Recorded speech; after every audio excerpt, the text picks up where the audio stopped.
Meu boa tarde aí para todos. Hoje é 10 de setembro de 2009, quinta-feira. O verbete é o número 1321, 4 páginas, 46 logias e 7 máximas. Certo? O título, o tema é Compensação Mental Somática, dentro da intrafisicologia, mas o assunto versa sobre a gerontologia, o envelhecimento. A compensação mental somática é o ato ou efeito de a consciência lúcida compensar as perdas ou deficiências do soma geradas pelo envelhecimento por meio dos recursos acumulados do mental soma.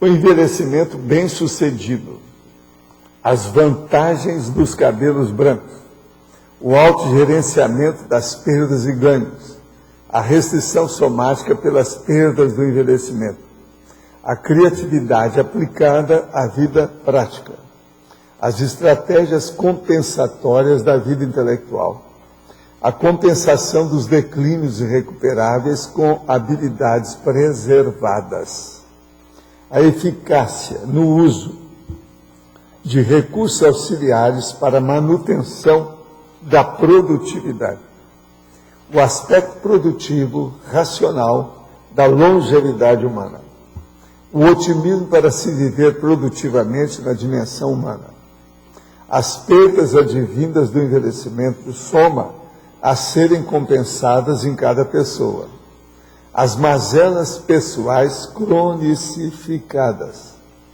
a força do paracérebro contrabalançando as limitações somáticas. Na argumentologia, nós temos a caracterologia com 10 ganhos pessoais, racionais, compensatórios e teáticos, advindos do envelhecimento somático ou da longevidade humana, quando lúcida e resguardada pela própria consciência. A frase enfática, a técnica da compensação das perdas geradas pelo envelhecimento, por meio dos recursos do mental soma, constitui providência inteligente para todos os intermissivistas proexistas. Você vem aplicando as técnicas de compensação das perdas geradas pelo envelhecimento através do mental soma? Desde quando? A hora que começa a aparecer os cabelos brancos, eu venho para socorrer vocês com esses dados, tá certo, não? Então vamos entender bem isso.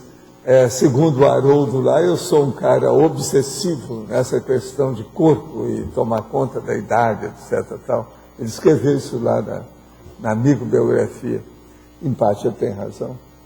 Porque eu estou fazendo isso, ele mesmo diz lá, né? Para eu fazer a enciclopédia. Agora, o que é que se passa?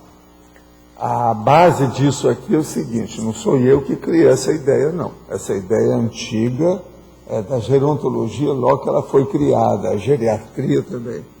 Que é o seguinte, uma pessoa quando chega na terceira idade, aos 65 anos, ela caminha para ser o avô. Esse avô pode ser um carrasco, que ninguém quer chegar perto, porque ele é intratável. Não dá.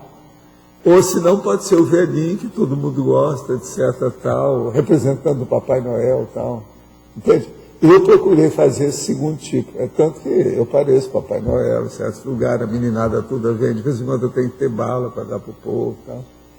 Então, veja, esse é o jeito. Então, veja, eu sou do estilo otimista. Essas outras pessoas são do estilo pessimista. A maioria dos livros que vocês forem ler, sobre biografia de pessoa geronte, eles vão falar que envelhecimento é uma droga, que tudo é ruim, que não sei o que é. Não é bem assim. Agora, isso tudo a gente muda se você começar a pensar na consciência e o corpo. A situação toda é essa. A gerontologia alcança outro aspecto. Agora, pergunta. A que se atribui o fato de acordar e não lembrar das sensações das coisas, como simples prazeres? Por exemplo, céu azul, tomar banho, ficar perto dos colegas de trabalho, dos quais gosta, etc.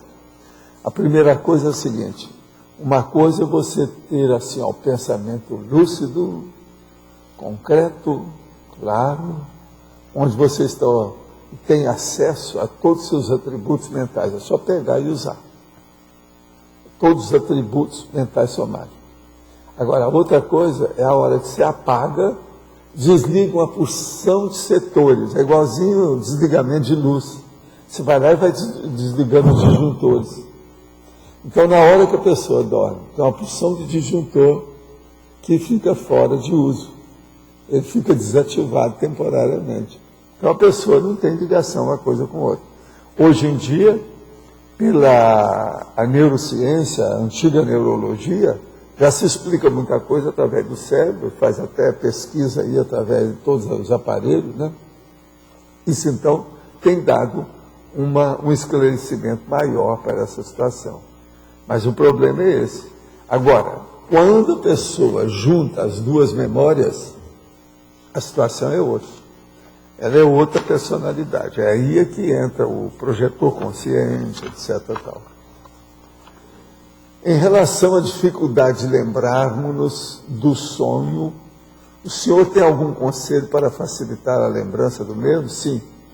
Você vai pegar meu livro Projeciologia, 10ª edição, e vai ver lá que tem vários capítulos sobre onirismo e sonho. E a gente fala também sobre o sonho projetivo, ou a projeção através do sonho, ou a partir do sonho. Isso aí é bom você ler lá, porque tem muito esclarecimento sobre isso, e faz remissão para outros tópicos que a pessoa pode esclarecer aquilo que ela não entender. O livro é o Projeciologia. Estou fazendo medicina e tenho que entregar uma tese, monografia para poder concluí-lo. É o TCC.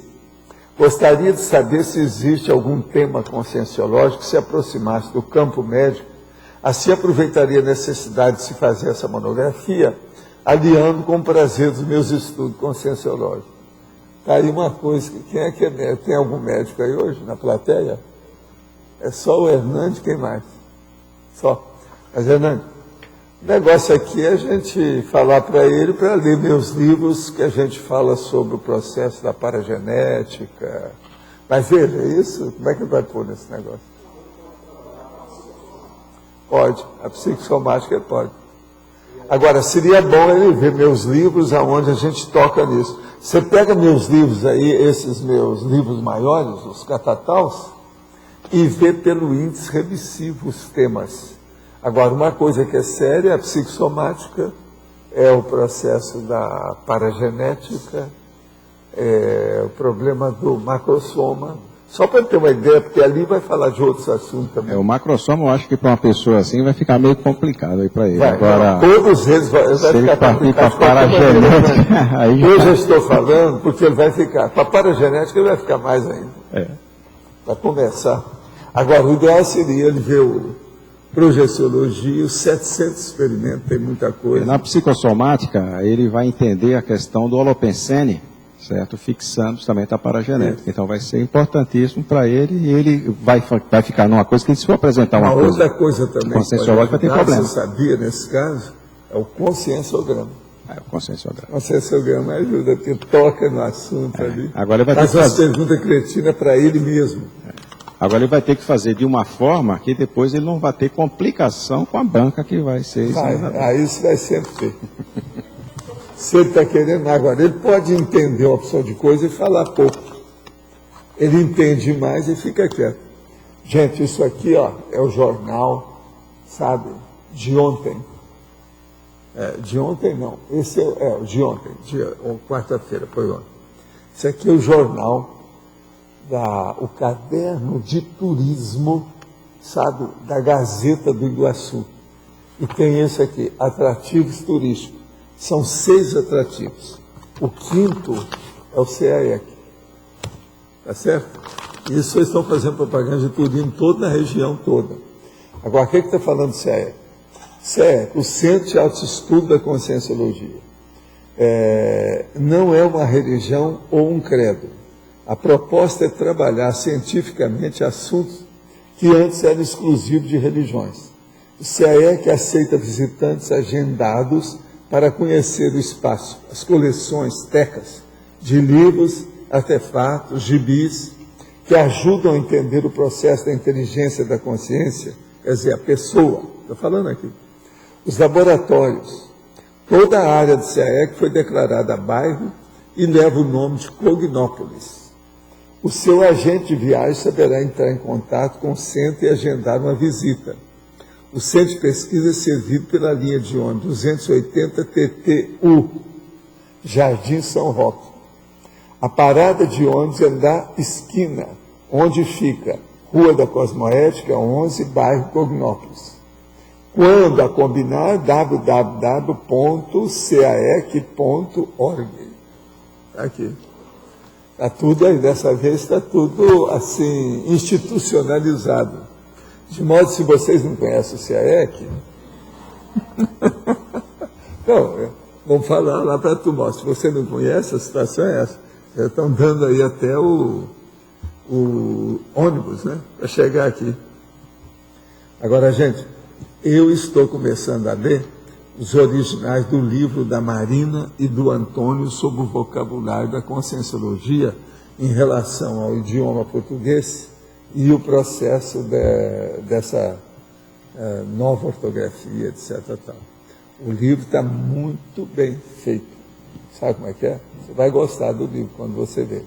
Agora, ó, desde já eu já vou te dar uma cantada chata para você, mas quando fala comigo, tudo é chato para você, né? É o jeito. É fazer o livro com encadernado, pequenininho, mas encadernado. Porque ele é livro tipo de consulta, é livro didático. Então é bom ficar encadernado para durar mais para a pessoa, porque senão vai durar pouco, você não acha? Eu dei umas dicas lá para ele, mas eu estou vendo o livro com calma.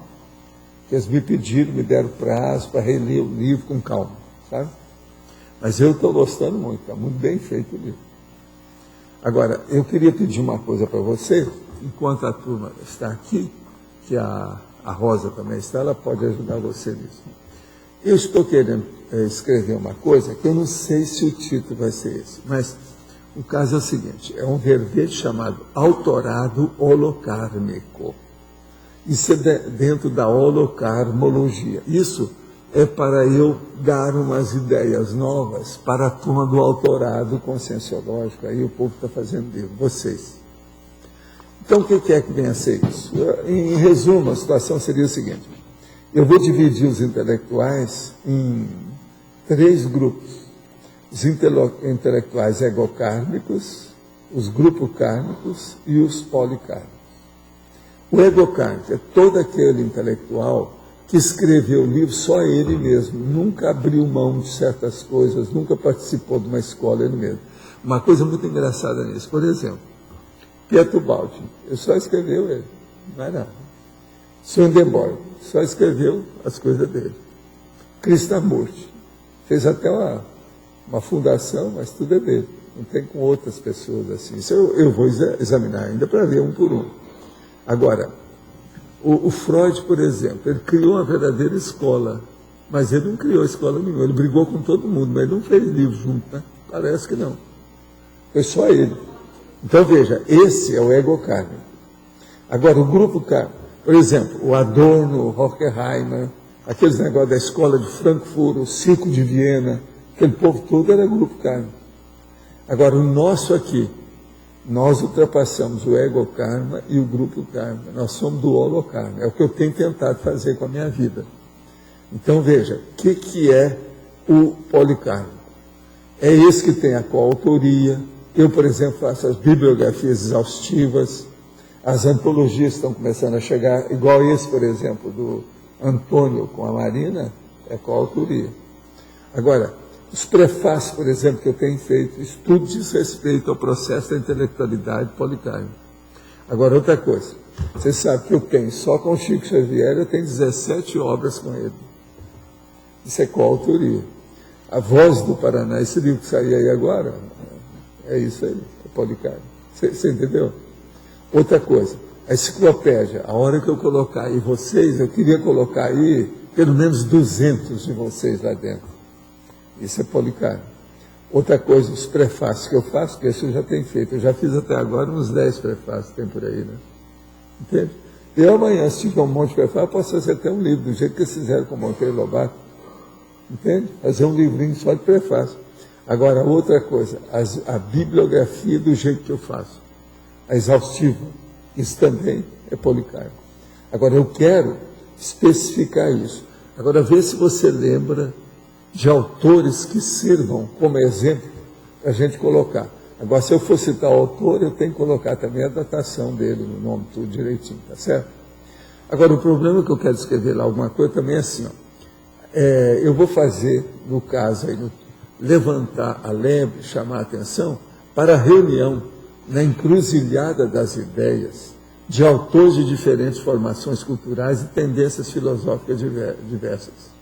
O povo, dentro do processo da filosofia, por exemplo, do direito, eles falam sobre a concertação, que é com C, concertação. Fala sobre o diálogo e o processo do consenso. Porque é interessante você pegar várias pessoas de formações culturais e filosofias diferentes e fazer a encruzilhada ideológica disso, a encruzilhada dos autores. Isso é que essa encruzilhada, esse nome não foi eu que criei, não. Isso já existe no direito, na história da filosofia do direito e outras coisas mais. Então, essa encruzilhada intelectual, que é a reunião dos autores diferentes dentro da encruzilhada de ideias. Você entendeu, né? Então, por exemplo, existem vários, eu vou ver depois na minha bibliografia, que lá tem vários autores com o idem, etc. Entende? A gente vai ter um monte deles assim. Tem vários desses que não entraram. Agora, tem pessoa, por exemplo, aquele que criou a cientologia, o Hibber, é um que era egocêntrico, ele nunca escreveu nada com ninguém. No entanto, o negócio dele era totalmente de grupo, mas ele não fez. Krishnamurti também parece, ele pessoalmente, por exemplo, ele não entrou em nada assim. Muito embora tenha o processo dele de diálogo com outra pessoa, tal, com o negócio todo, mas não tem. Você está entendendo como é que é? Agora, isso vai ajudar a formação dos autores nossos. É uma coisa que eu preciso aqui, para a gente ver o abertismo consciencial. Eu quero abrir a cabeça do povo sobre isso, para a pessoa ficar menos egóica e trabalhar mais para o Policarpo. O senhor está falando assim, que a pessoa escreveu sozinha e não em coautoria? Não, por exemplo, eu sou totalmente favorável à pesquisa independente, pesquisador independente. Mas veja, eu nunca deixei de participar das coisas com os outros. Você está entendendo o que eu quero dizer? Isso é que é importante aí no caso. Agora, por exemplo, eu só não participo com as pessoas quando não há gabarito, não dá para chegar no livro que eu estou, ou vamos dizer assim, o traquejo dentro daquele, não dá para ficar igual. Por exemplo, com o Chico, 17 livros eu tenho com ele. Esses livros já têm milhões de exemplares vendidos, tem livro com 500 mil de exemplares. Mas no caso, falando assim, de autorado holocármico, mesmo se a pessoa tiver produzido um livro sozinha, e a temática for uma temática policármica, ela não estaria classificada como policármica? Até um certo ponto, depende do que ela vai fazer, qual o texto. Outra coisa, depende do que ela vai colocar lá dentro. O livro tem participação de quem? Como é que é a bibliografia dele? Qual é o tema que ele envolve? Por isso que eu vou, vamos dizer, enriquecer a pesquisa de todo mundo que está fazendo livro aí. Você não acha? Agora, pensa nisso. Agora, Rosa, o que você lembrar de autores, qualquer coisa, você fala também. Existem alguns, inclusive, de espiritismo, de religião, que eu quero colocar no meio disso. Que eles fizeram um monte de livro, mas só deles, o tempo todo. Raramente eles dividiram alguma coisa com alguém. Agora, no meu caso, a melhor coisa que tem, eu nunca me incomodei com isso, porque eu sabia que eu escrevendo a enciclopédia, eu ia pôr um monte de autores lá dentro. Você está entendendo? Que a enciclopédia, o ideal é isso. É que ela seja, entende? Grande. Agora, uma coisa muito séria é isso que eu falei sobre antologia. A antologia tem um organizador. Por exemplo, o Haroldo, esse livro dele é uma antologia das vozes do Paraná. Entendeu? Pessoas do Paraná. Aí, professor Valdo, por exemplo, na ciência, você pega lá física, matemática, Nessas áreas, assim, dentro da universidade, tem muito livro que são 2, 3 autores, assim, se encaixaria. E tem aqueles livros que tem 15 autores, mas esse mas aí já foge do... Isso aí é fajuto. Eles fazem isso para poder falar que escreveu e ampliar, enriquecer o currículo da pessoa. Cara, porque aquilo vale ponto lá na hora. Isso não, isso aí se eu for falar é para meter o pau. Sim. Mas, por exemplo, nesse caso de autores lá, dentro de uma área específica da ciência, se fossem 2, 3 autores, isso aí se encaixaria, né? Mas eu quero ver se eu escolho alguns nomes e colocar pelo menos uns 10 nomes de cada um, assim, mais ou menos, se a gente puder, né, aquilo que a gente encontrar. Agora, vocês não acham que é importante chamar a atenção para isso? Porque problema de policármio, ninguém fala sobre isso, quem estuda isso são só nós. Hein? Usa primeiro esse negócio aqui, sabe? Eu sou surdo, não escuto nada. Eu estou perguntando se a enciclopédia estaria no Grupo Karma ou Polikarma? Grupo Karma, né? Mas não é isso. Em matéria de enciclopédia, a melhor coisa que já existiu foi aquelas edições lá da Enciclopédia Britânica, que eu vou fazer a mesma coisa na enciclopédia agora. Que é colocar a microbiografia de todo mundo no início e depois as iniciais de cada verbete da pessoa, as iniciais do verbete que ela escreveu. Isso, para mim, é que a maior antologia que tem é essa, a enciclopédia. Mas a enciclopédia, então, seria Grupo Kármica, a enciclopédia. É preciso ver, né, com calma, qual edição que você está falando, o que é, como é que é, porque aquilo lá teve uma opção de coisa, né? Porque juntou muito. Demorou muitos anos para publicar. Tal. Foi mais festivo, né? O negócio foi bravo aquilo lá. Agora, só um minutinho. Gostaria de saber se é possível ter um desapego que não seja cosmoético. Sim. Bolas, pode ter desapego que não seja cosmoético. Por exemplo, o desapego baratrosférico. O cara se desapegou do filho e deixou ele entrar na toxicomania, está pouco ligando. Ele se desapegou daquilo totalmente anticosmoético. Tá certo? Ontem mesmo eu estava vendo um filme, mas que eu não recomendo para vocês, porque ele é muito pornográfico lá. Processo romântico, de amor, etc. 4 casais, etc. Tal. Mas tem muita cena pornográfica besteira. Mas o problema mais sério é que o principal cara que está lá, que era um professor de uma certa idade, ele pondera sobre o problema da vida. E o problema maior dele é que ele nunca definia nada. E o filho dele acabou morrendo com pouca idade, parece uns 37 anos, e ele se culpava pela morte do filho. Porque ele não atravessou na vida dele, não deu conta, não mostrou, não ponderou as duas coisas, deixou que a pessoa resolvesse.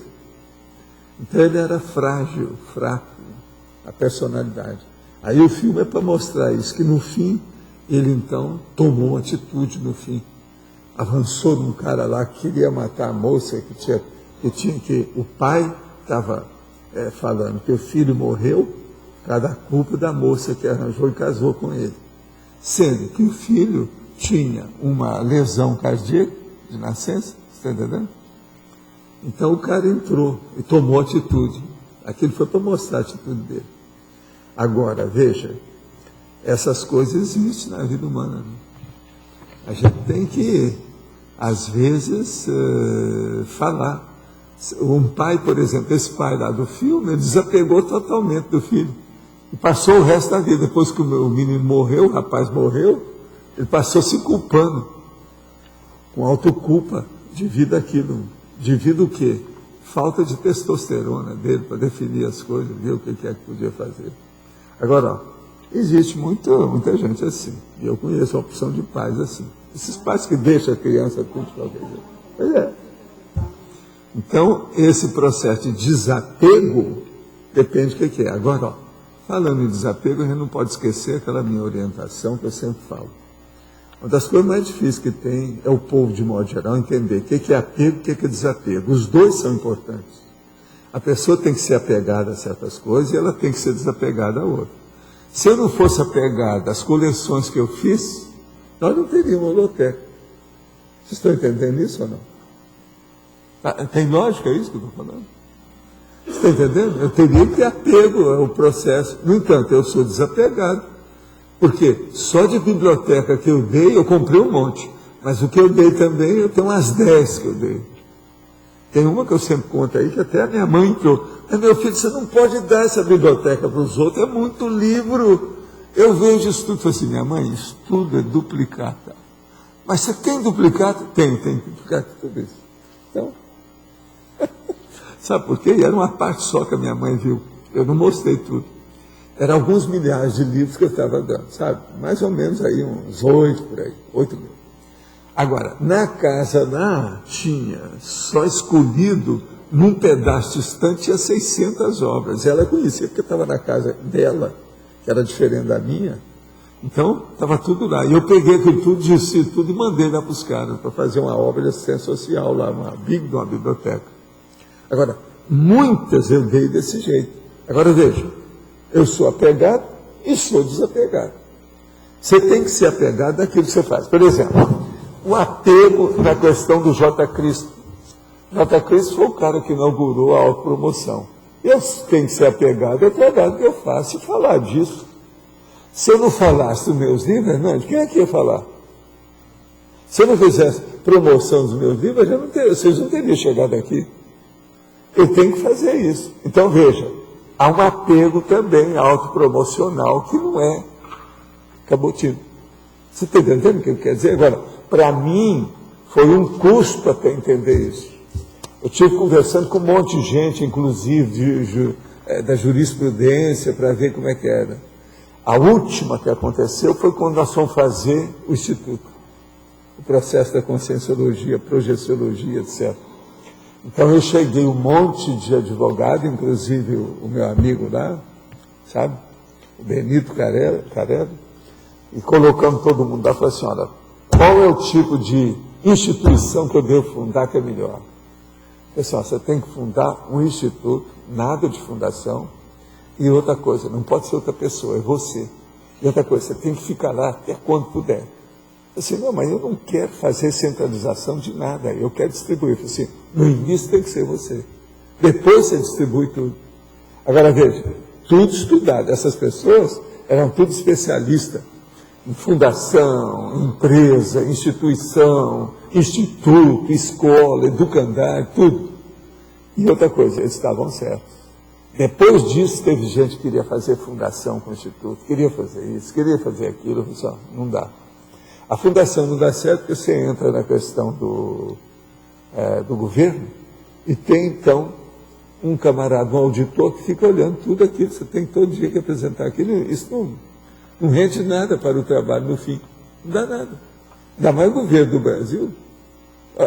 Você pensou, se fosse uma fundação com PT, Mensalão, Lula, tem paciência.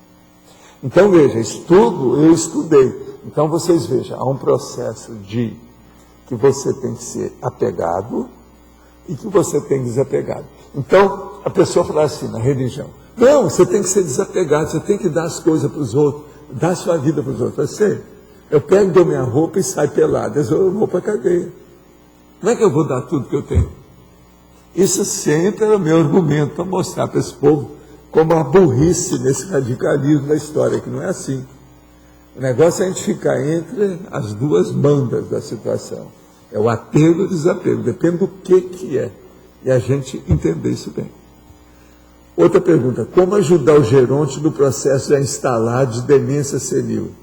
É a cuidadologia, tudo que puder, leva para os especialistas, os geriatras aí, a turma da gerontologia, para ajudar.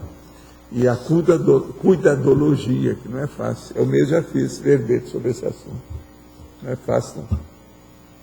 Muita paciência. Agora, uma coisa boa é exteriorizar a energia lá na pessoa.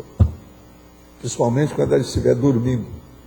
Isso aí ajuda para melhorar os processos de bloqueio e organizar, vamos dizer, os sistemas e órgãos do corpo da pessoa, através da energia. Quando ela estiver dormindo, né, mais prático. Mas você pode falar. O conceito aqui desse autorado conscienciológico, ego kármico, grupo kármico e polikármico, eu não entendi bem, porque eu sempre pensei que esse conceito ele fosse mais de conteúdo.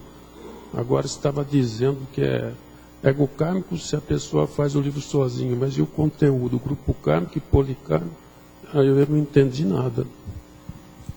Você quer explicar para eles? Quem é que entendeu? Você Eu gostaria entendeu? que se explicasse Explica o para ele. conceito. Não, eu quero ver outra pessoa explicar para ele. Depois eu Não explico. é dar exemplo, o Tem conceito. alguém que quer disso. falar? O que eu quero dizer com isso? Bem, pelo que eu entendi, é a questão da troca da informação também, do conhecimento, né? Pode. Porque você pode escrever só com as suas ideias ou você trocar essas ideias com outras pessoas que vai crescer. Não seria isso? Mas o processo é egocármico, mais bravo aí nisso não. A maioria dos autores, ele quer aparecer porque ele acha que ele está fazendo uma obra superior a tudo que já se fez em todas as galáxias. Entendi. A verdade Aqueles é livros que não tem nem É biografia. um processo egóico de orgulho violento. Quem vê isso na universidade não está no gibi. Veja bem, Agora, na área de direito, então, esse negócio é terrível.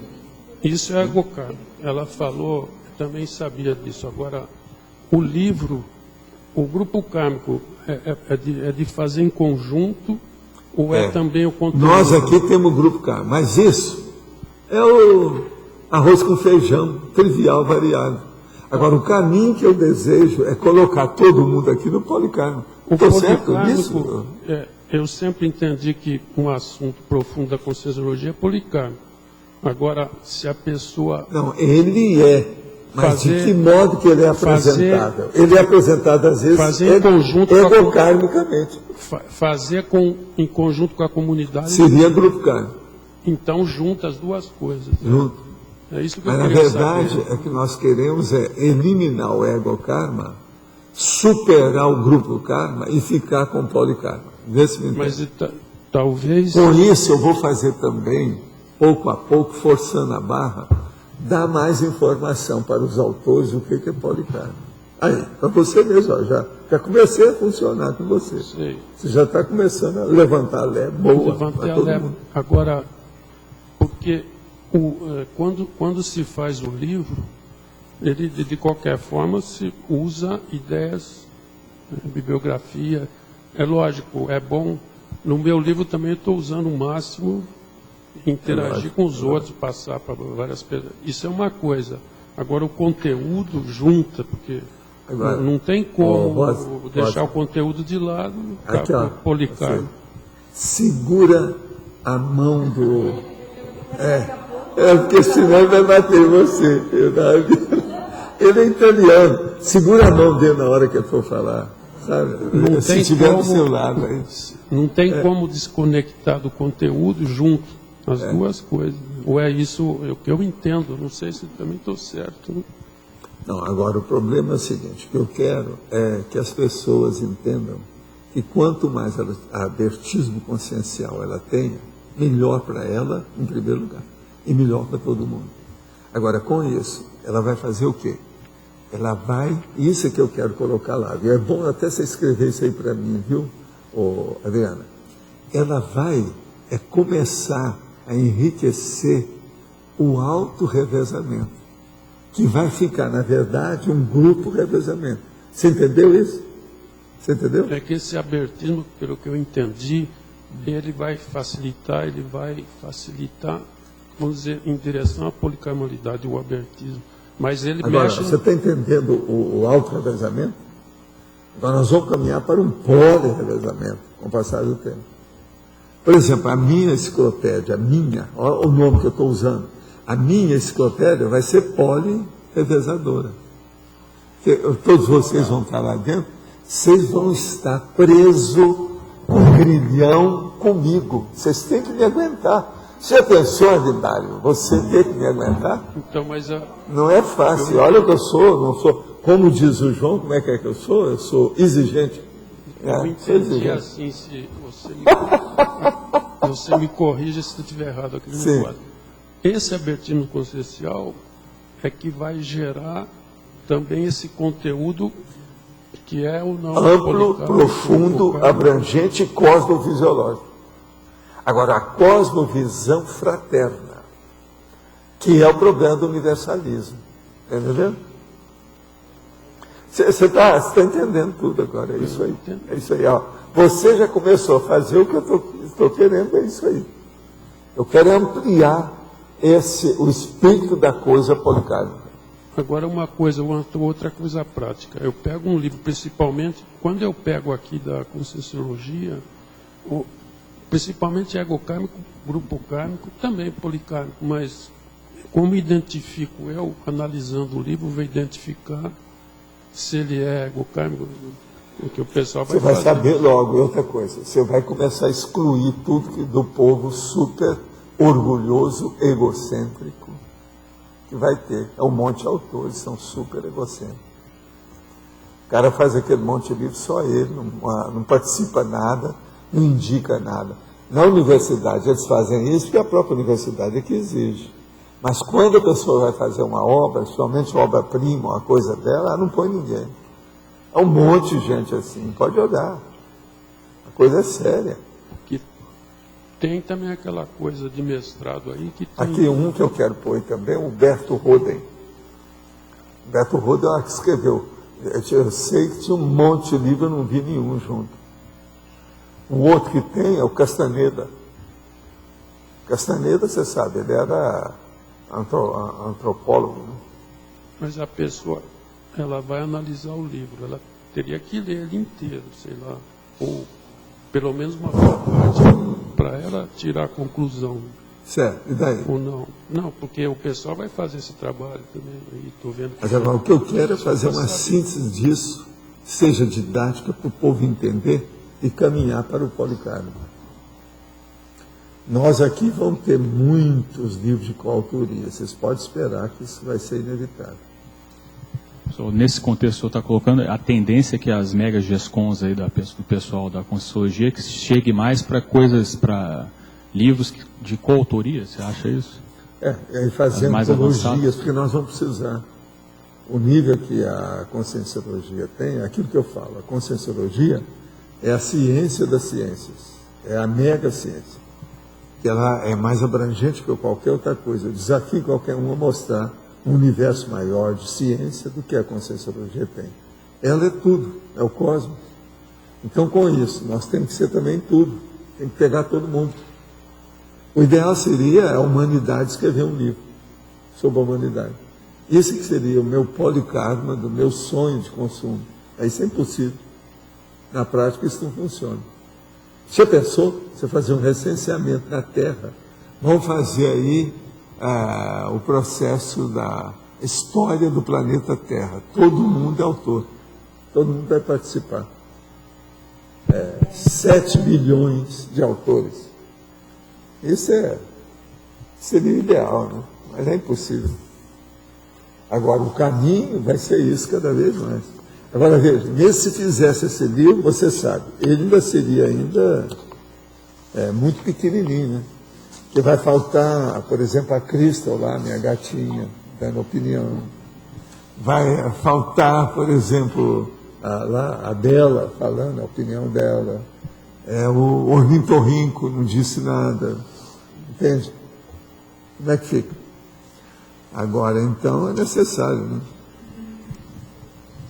E outra coisa, todas essas pessoas que têm riso de hiena, tem uns filmes americanos que de vez em quando falam, não, fulano eu não gosto dele, porque essa é a dona falando. Ela ri igual a hiena.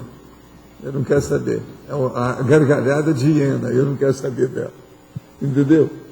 Então a vida tem disso, né? Agora aqui. À noite, quando vou dormir, sinto um banho de energia muito forte. Parece que vou sair do corpo de tanta força. Esse banho de energia começa no meu braço, na minha cintura e logo se espalha pela barriga, se tornando muito forte. Pode comentar o fato? Pode ser meu amparador ou uma outra pessoa. Pessoa, não digo, mas uma consciência, né? É possível. Pessoa, não sei quem é que está lá com a pessoa, né? Sei lá, não. Olha, você não explicou aqui, né? É um homem que está falando isso. Sei lá se tem lá a dona lá com ele, lá na história, nunca se sabe, né, esse negócio. Agora, o problema todo é o seguinte, o banho de energia é muito forte, é preciso ver o que se passa com isso. Se isso é positivo, se é uma coisa boa, como é que é, se de ver. Às vezes eles estão te chamando para você exteriorizar a energia e ajudar os outros, né? Precisa saber. Olha bem como é que é. Ninguém recebe um banho de energia assim, do jeito que você está falando, mais de uma vez, à toa, de bobs, de bônus. Não, isso tem sua razão, é preciso ver por quê. Estão chamando as falas, né? Estão chamando para fazer alguma coisa, né? Faço pós, psicologia organizacional e do trabalho. E estou pagando uma cadeira de empreendedorismo. O professor passou um trabalho onde temos que apresentar um produto ou serviço inovador. Pensei em apresentar a consciência-terapia e, após a apresentação, fazer um MBE, a exteriorização e absorção de energias com a turma. Tá vendo? O povo está querendo enfrentar. Achas pertinente a ideia? Preciso ter cuidado redobrado ou posso fazer sem maiores preocupações? Não. Sem maior preocupação você não pode fazer, porque você está mexendo no chamado vespeiro. Olha bem o que você vai fazer. Agora, ó, quem paga tem direito de pedir, né? Se puder. A primeira coisa que eu acho, analisa com os orientadores aí do seu trabalho, se é possível, se já tem ambiente. Por exemplo, a nossa amiga, a Sheila Guia, fez isso na Universidade de Juiz de Fora, e defendeu tese, aquela coisa toda. De modo que tem alguns que já estão fazendo as teses aí na universidade, é possível. Agora precisa de ver qual, né? Será correto acreditar que se me enquadro como consim buscadora borboleta, então não fiz curso intermissivo? Não.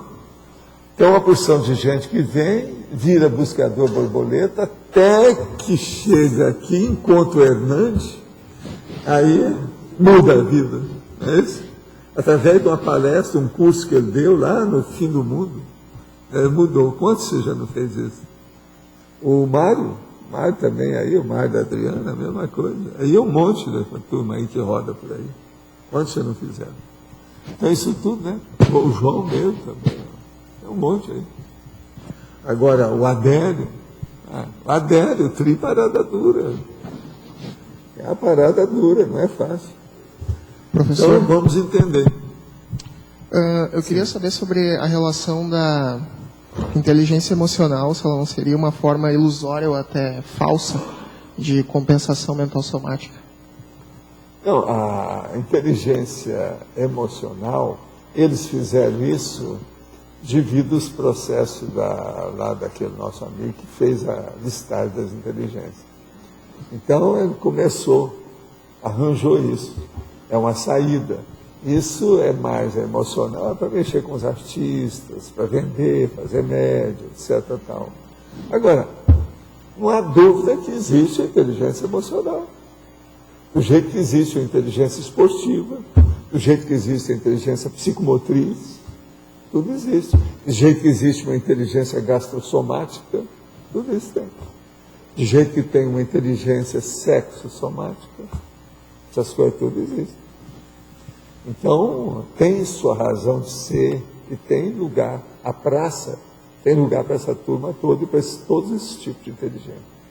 Eu acho que a gente tem que pesquisar até mais. Nós trabalhamos na conscienciologia mais ou menos com as 12 inteligências, mas tem muito mais coisa para isso. É aquilo que eu falo. Não sei se você já ouviu eu falar aqui, que o serenão, por exemplo, ele deve ter níveis dos atributos mentais somáticos que nós nem entendemos ainda. Isso tudo são outras gradações ou gradientes de inteligência, né? Não é? De modo que o processo vale a pena estudar, né? É por aí. Valdo, você citou agora há pouco, aqui, tá?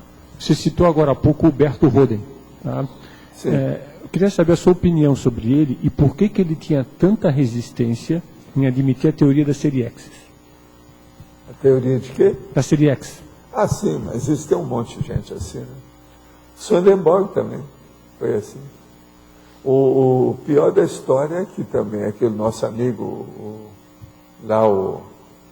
de 1864, quando ele publicou o livro, que a gente tinha até inspirado ele, que é a bibliografia do meu estilo, você está entendendo?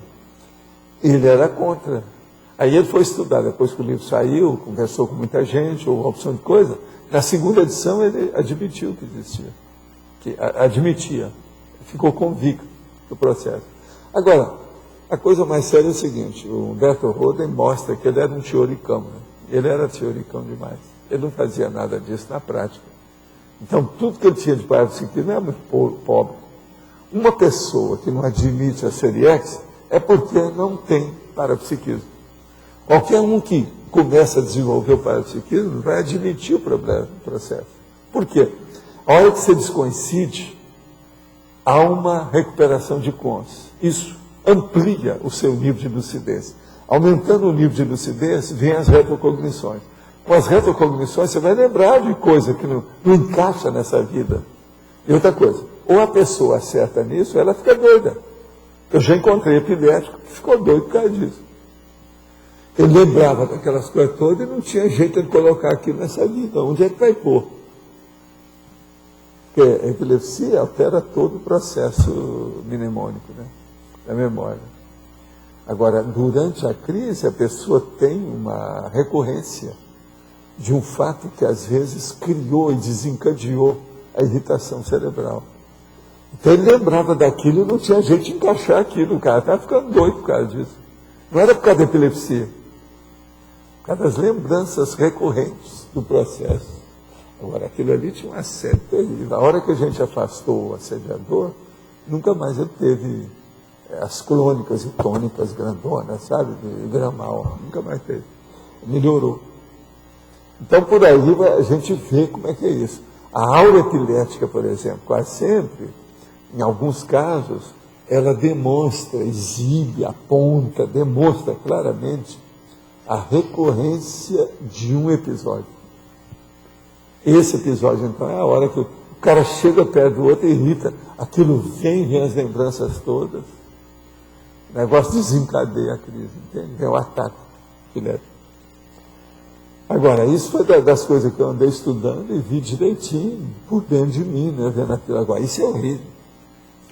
Porque, às vezes, a pessoa ela vai lembrar, quando o assediador chega perto, ela lembra daquele período crítico que ela passou na baratosfera, como se aquela angústia fosse eterna.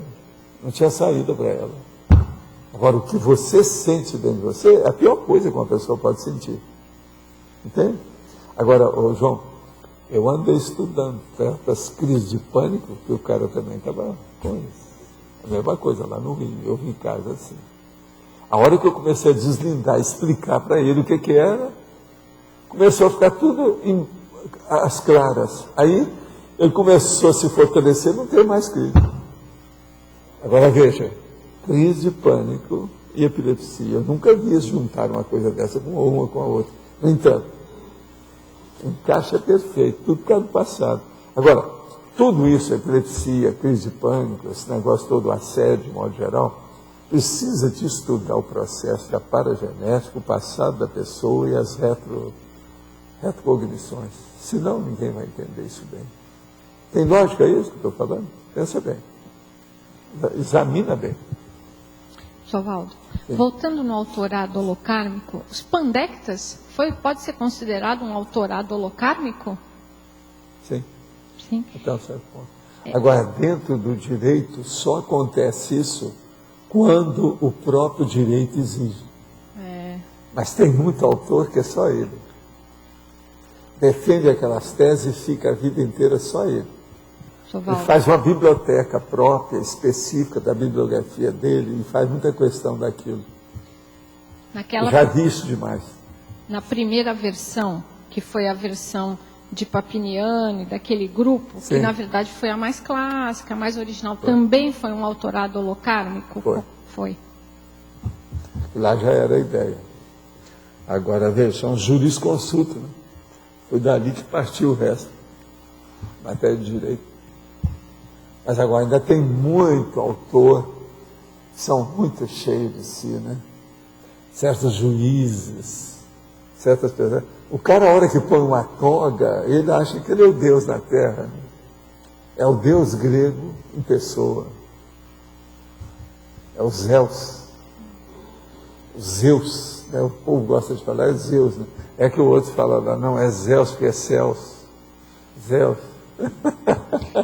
Mas naquela época, o direito exigia, porque estava tudo confuso, bem desorganizado. A legislação era esparsa. E outra né? coisa, um se apoiava no outro. Isso. Isso é muito importante, fazer uma dobradinha, frente ampla, que até um certo ponto é a formação de quadrilha. Agora, veja, a formação de quadrilha intelectual é muito positiva, se o objetivo é bom. Agora, o ideal seria a gente fazer um conjunto de masterminds, só de mandantes, não de mandatários, de mandantes, para ver o que vai dar. Está entendendo? Tô. Você já pensou? Até hoje ainda não vi uma antologia clássica de serial killer. Isso não vai aparecer. Eu uma vez falei um troço desse, eles queriam que eu fosse à cadeia para ver o serial killer e mandasse fazer o livro entre eles. Depois a gente publicava, para ver o que tinha. Agora, você já pensou que mistura, junta o péssimo com o pior, em tudo que tem ali dentro? Serial killer, eu preciso fazer mais estudo, eu sempre achei. Até hoje ainda não tem muita coisa. Aí, ó, nós temos lá a enciclopédia de serial killer, mas isso é outra coisa. O que eu quero é uma antologia, juntar todos para ver o pensamento, as brigas de um com o outro, como é que fica, tal, o que é que eles pensam. Existem umas características básicas, que todos eles são iguais, mas há um negócio terrível, serial killer. Agora, professor Valdo, nesse momento evolutivo, o direito está exigindo de novo. Então, a gente vai ter que fazer isso com o para-direito, né? Não, o para-direito está exigindo para de mudar novo. o Não é o direito direito que que tá está aí, exigindo, né? não. Porque o direito do Brasil está Não, zero, é a né? prática, Tá uma né, vergonha, professor Valdo? né? Que é aquilo que a gente Ou fala. o para-direito, sim. A teoria até que é boa, razoável, mas a prática já está exigindo de novo e agora é que vai ter que entrar o para-direito, né? Pra Agora, isso. vocês estão aparecendo aí uma opção de gêniozinhos do direito, vocês vão longe aí. Né? Nós temos algum desses rapazes que têm chegado aí que são muito bons. Em matéria de, vamos dizer, confabulação, diálogo, dialética, mexer com isso. Aqui já tem uns 3 ou 4 bem lúcidos nessa história. Muita coisa pode sair daí, eu acho. Né? Mas pode falar, Você chefe. tinha falado, voltando ao mesmo assunto, você tinha falado do Adorno e o Horkheimer, que eram grupo kármicos, e citou uns outros que eram egokármicos. Isso aí só pela obra você já detectou? Não, alguns, porque Por tem exemplo. uns que eles publicaram em coautoria, né? E outras coisas mais. O Horkheimer, ele publicou com Adorno alguma coisa. Mas agora, em geral, dá a impressão que filósofo é egokármico, em geral. É isso mesmo. A maioria é A egocármica. maioria é. A maioria. Eles têm muita dificuldade de abrir mão da própria personalidade. Eles não querem que haja interferência na autobiografia deles de outra pessoa. Tem uma porção de filósofos que jamais quis casar para não ter que dividir nada do conhecimento com a mulher. Isso tudo tem. Eles mesmos falaram isso francamente. Você sabe que tudo isso tem. Tem. Por exemplo, no livro lá da Hannah Arendt, ela cita os colegas dela, filósofos, que eram assim. Os caras horríveis, Deve meter o do ponto de vista dele. Ele só pensava nele. Um que era assim, você sabe, o Heidegger, até um certo ponto era assim. É que ele casou com a mulher que era carne de pescoço, né? Ele casou com a Xantipa dele. A Xantipa. A mulher era terrível. Eu acho que o Nietzsche também era assim. Terrível. Então, os clássicos lá, bom, Sócrates tinha Xantipa lá, mas também, acho que a maioria é egokármica. Agora, coitado, o Sócrates estava começando, né? Ele estava lançando, ele foi o promotor da história. Sócrates foi o promotor da filosofia, Jesus Cristo foi da religião, e por aí vai. Agora, Jesus Cristo foi mais do egocentrismo. Eu sou o caminho, a verdade e a luz. Olha, isso é muita coisa, né? Esse era Ele bem era muita coisa. ultra egocármico. Agora Agora, era um meninão, né? Ele não tinha desconfiômetro. Jesus Cristo não tinha desconfiômetro. Você veja bem, a maior prova disso. Eu falava isso a rapazinho. Como é que o cara vai, faz os chicotes, arranja uma opção de coisa e vai dar para bater nos caras que estavam na frente do templo? É um menino, né? Vai fazer um troço desse. Tem uma opção de coisa assim, que é reação infantil, certas bobagens dele. E a academia, em relação aos clássicos, o que você acha? Liceu e academia, que tinha uma participação de grupo. Pois é, não, a academia, por exemplo, do próprio Platão, aquele negócio todo, ele já começou a abrir mão da história. Mas mesmo assim, em termos. Por exemplo, o ideal não seria ele ter feito alguma coisa, por exemplo, um tipo antologia, uma enciclopédia, um dicionário, Não, ele foi só junto com os discípulos dele. Olha, os discípulos dele, todos eles fizeram escola. A mesma coisa foi o Freud. A maioria dos discípulos andou brigando com os caras, tirou fotografia com a opção dele. Mas cadê os livros junto? Agora, A gente não vê. o Aristóteles tem duas coisas. Tinha o Liceu, agora as obras dele são consideradas uma enciclopédia, mas foi o Xenofonte. particular dele. E o Xenofonte, que é a só fonte isso. estrangeira, né? Xenofonte. Xenofonte. Quer dizer, esse também Mas precisa ter entrado lá. essas obras deles, pelo que eu vejo, são um egocármico, ele fez tudo sozinho. Né? É muita coisa. Agora, veja, eles não tinham ideia do que é karma, né? Isso aqui é duro. Você fica falando sobre filósofos e eles não entendem nada da lei de causa e efeito. Quer dizer, então, o que a gente está falando? Está perdendo tempo isso aí. Falar de uma pessoa sobre processo filosófico sem a holocarmologia, nós estamos perdendo, né? Mas veja, a maioria você tem que falar assim. Agora, Como é que- uma coisa disso, mudando de patamar. Agora, na conscienciologia, nós temos a interferência do parapsíquico, que ele recebe os insights extrafísicos. Sim. Isso também tem que entrar bem na Não, isso é da policarmalidade. É o policarmalidade. meu caso, por exemplo. Eu nunca sou sozinho. Eu já falei isso aqui. Tudo meu é um monte de coisa. Outra coisa, pior da história, que eu sou um plagiador. Né? Eu fico plagiando o curso intermissivo o tempo todo. Isso é uma vergonha. Mas veja, faz parte do serviço. Quem é que mandou desfazer o curso intermissivo e não destilou uma cópia para cá? Não mandaram para a gente. Tinha que ter mandado. Tinha que ter mandado. O negócio não mandaram. Tinha que materializar o negócio. Cadê os 10 mandamentos do curso intermissivo que foi dado para algum Moisés por aí? Não deram. Então, mas fala. Como é que a gente classificaria o Platão nesse caso?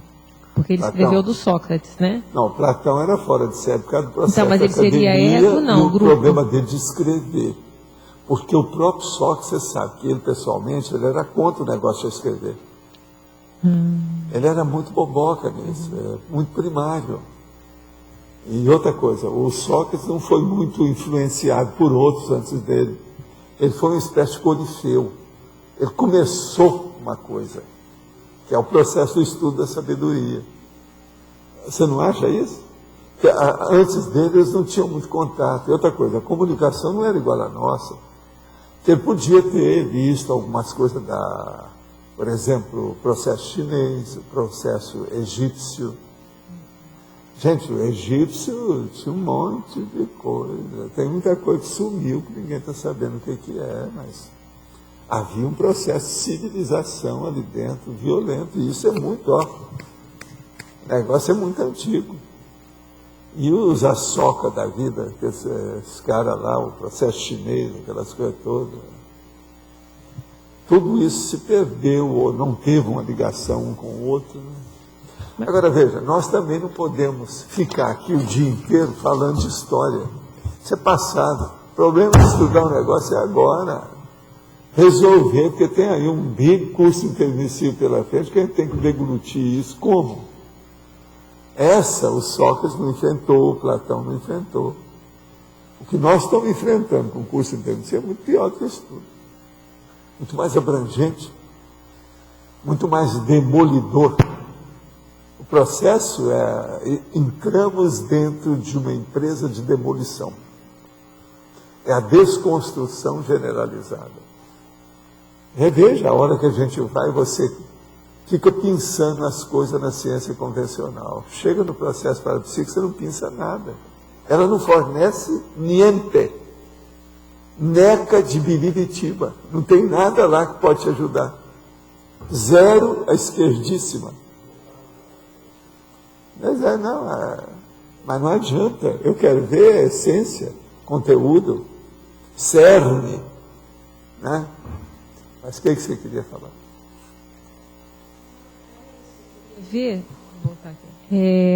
Se a gente, no caso do Platão, você colocaria ele como grupo kármico?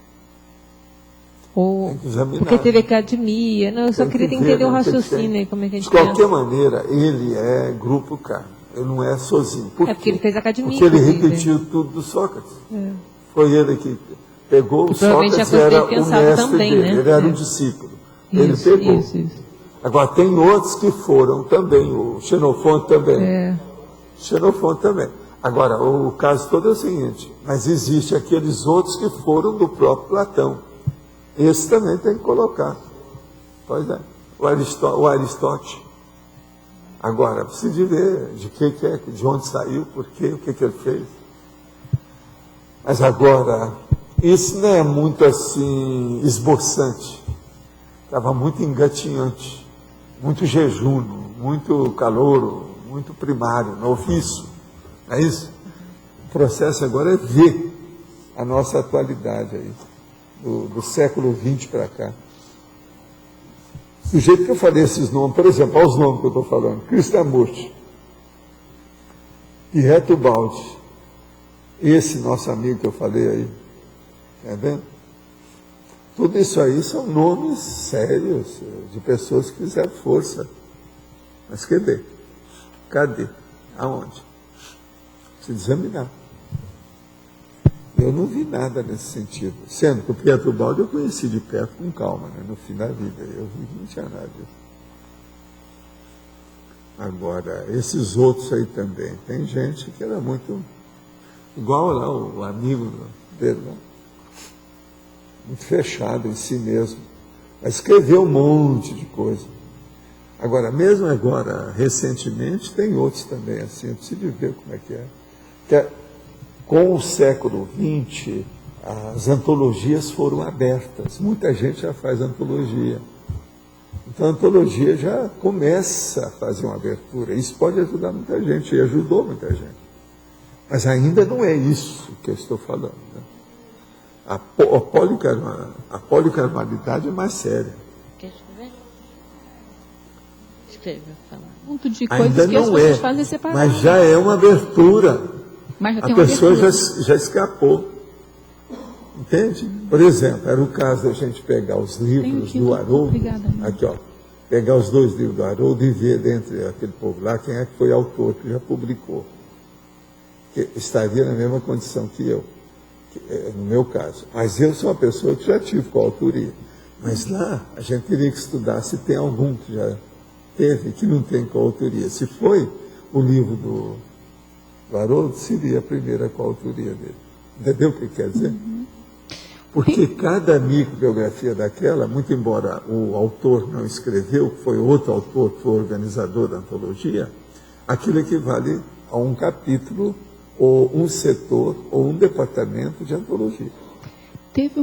Acho que já deve estar fazendo uns 2, 3 anos, o senhor comentou aí que o coordenador de uma antologia ficaria com interprisão com todo o grupo ali.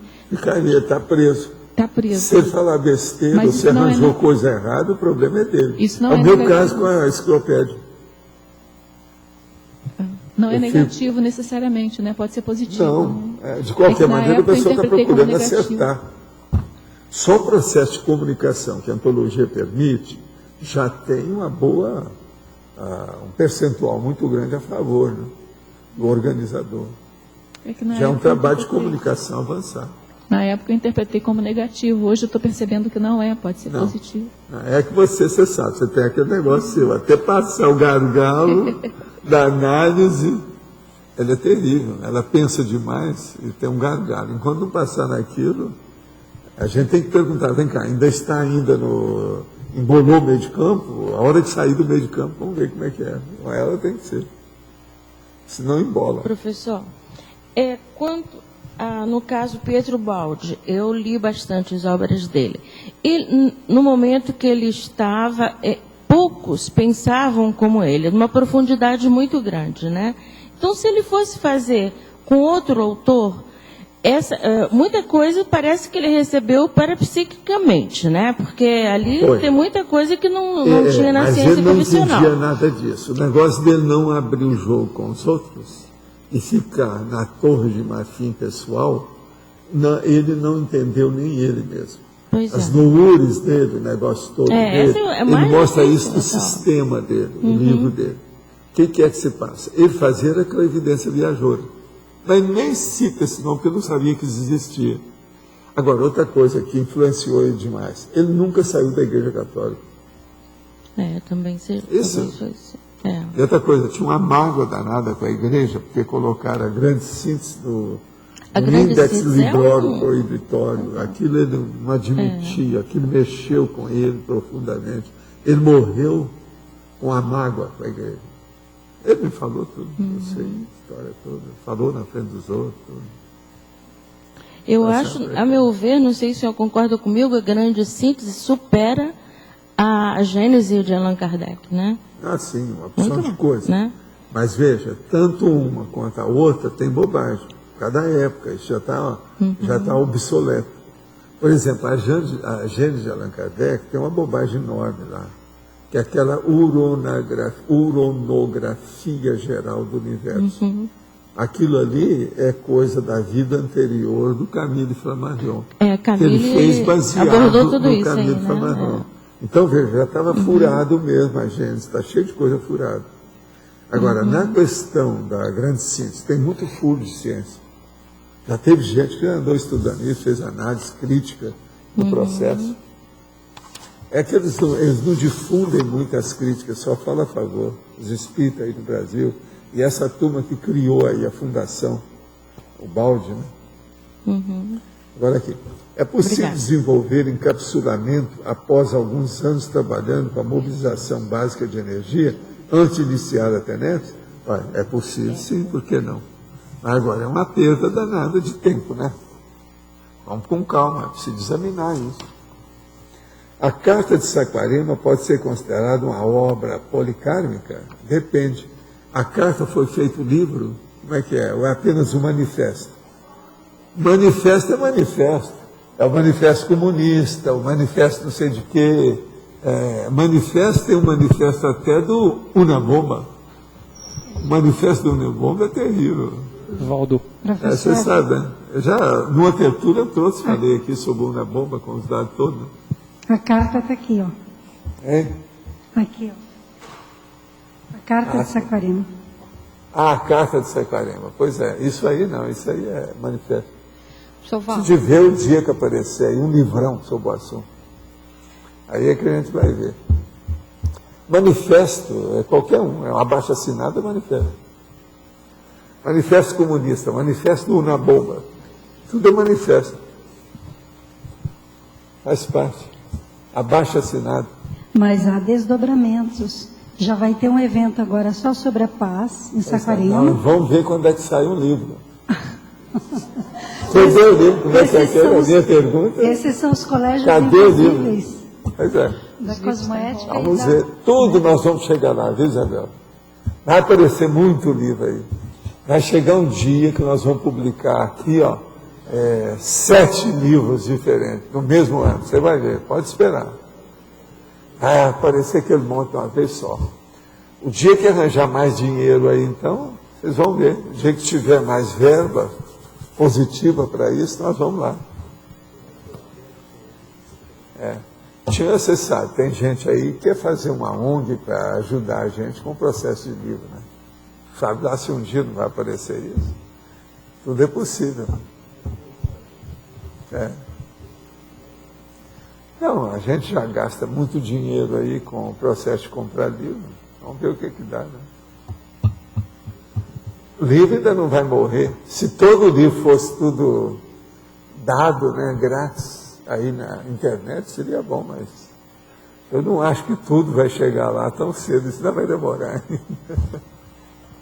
E eu não vou esperar a minha próxima vida para ver certas coisas que eu estou fazendo. Tem certas coisas que tem que ser feitas agora. Então vamos dar um jeito. Voltando na antologia, uma dúvida que eu tenho.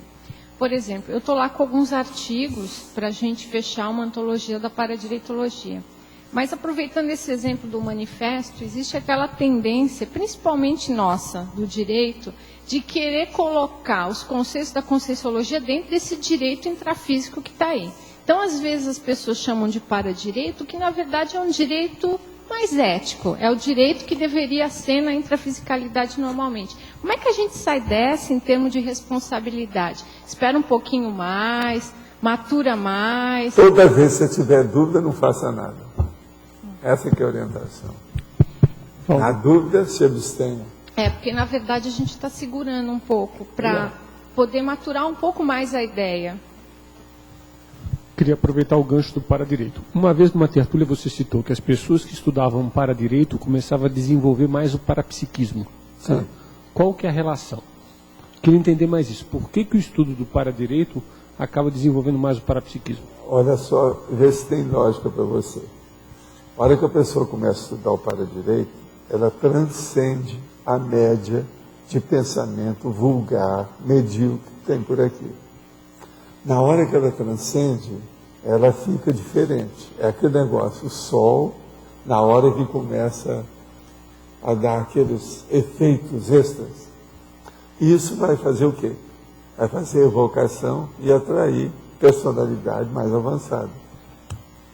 Então, com isso, a situação muda. Você veja, hoje nós estávamos perguntando como é que interpreta esses 5 que apareceram aí. Eu estava explicando para eles, isso é uma coisa natural. Eu esperava que fosse acontecer, mas não sabia que eles iam aparecer. Mas veja o meu pensamento, olha só, Ivo. Quando eu estava me preparando, no século passado, quer dizer, há muito tempo, século passado, século XX, para vir e estadiar, quer dizer, lançar a âncora no mar aqui e não sair mais. O transmentor falou para mim, quando você for para lá e estabelecer sua vida, eu vou aparecer lá de vez em quando. Eu então comecei a raciocinar. Realmente, ele apareceu várias vezes aí, me deu instrução, uma opção de coisa. Aquilo nunca tinha acontecido. Ele nunca também tinha prometido fazer nada disso comigo. Ó, caiu aí uma coisinha. Agora, então, em vista disso, eu comecei a raciocinar tudo. Outra coisa que eu sabia, nesse raciocínio, eu fui seguindo o raciocínio. Nesse raciocínio foi o seguinte, uma coisa é que a minha vida, eu não parava em lugar nenhum. Quando você não para devido à dromomania, que você viaja muito devido ao meu trabalho, curso, aquele negócio todo que a gente fazia fora, exterior, tal.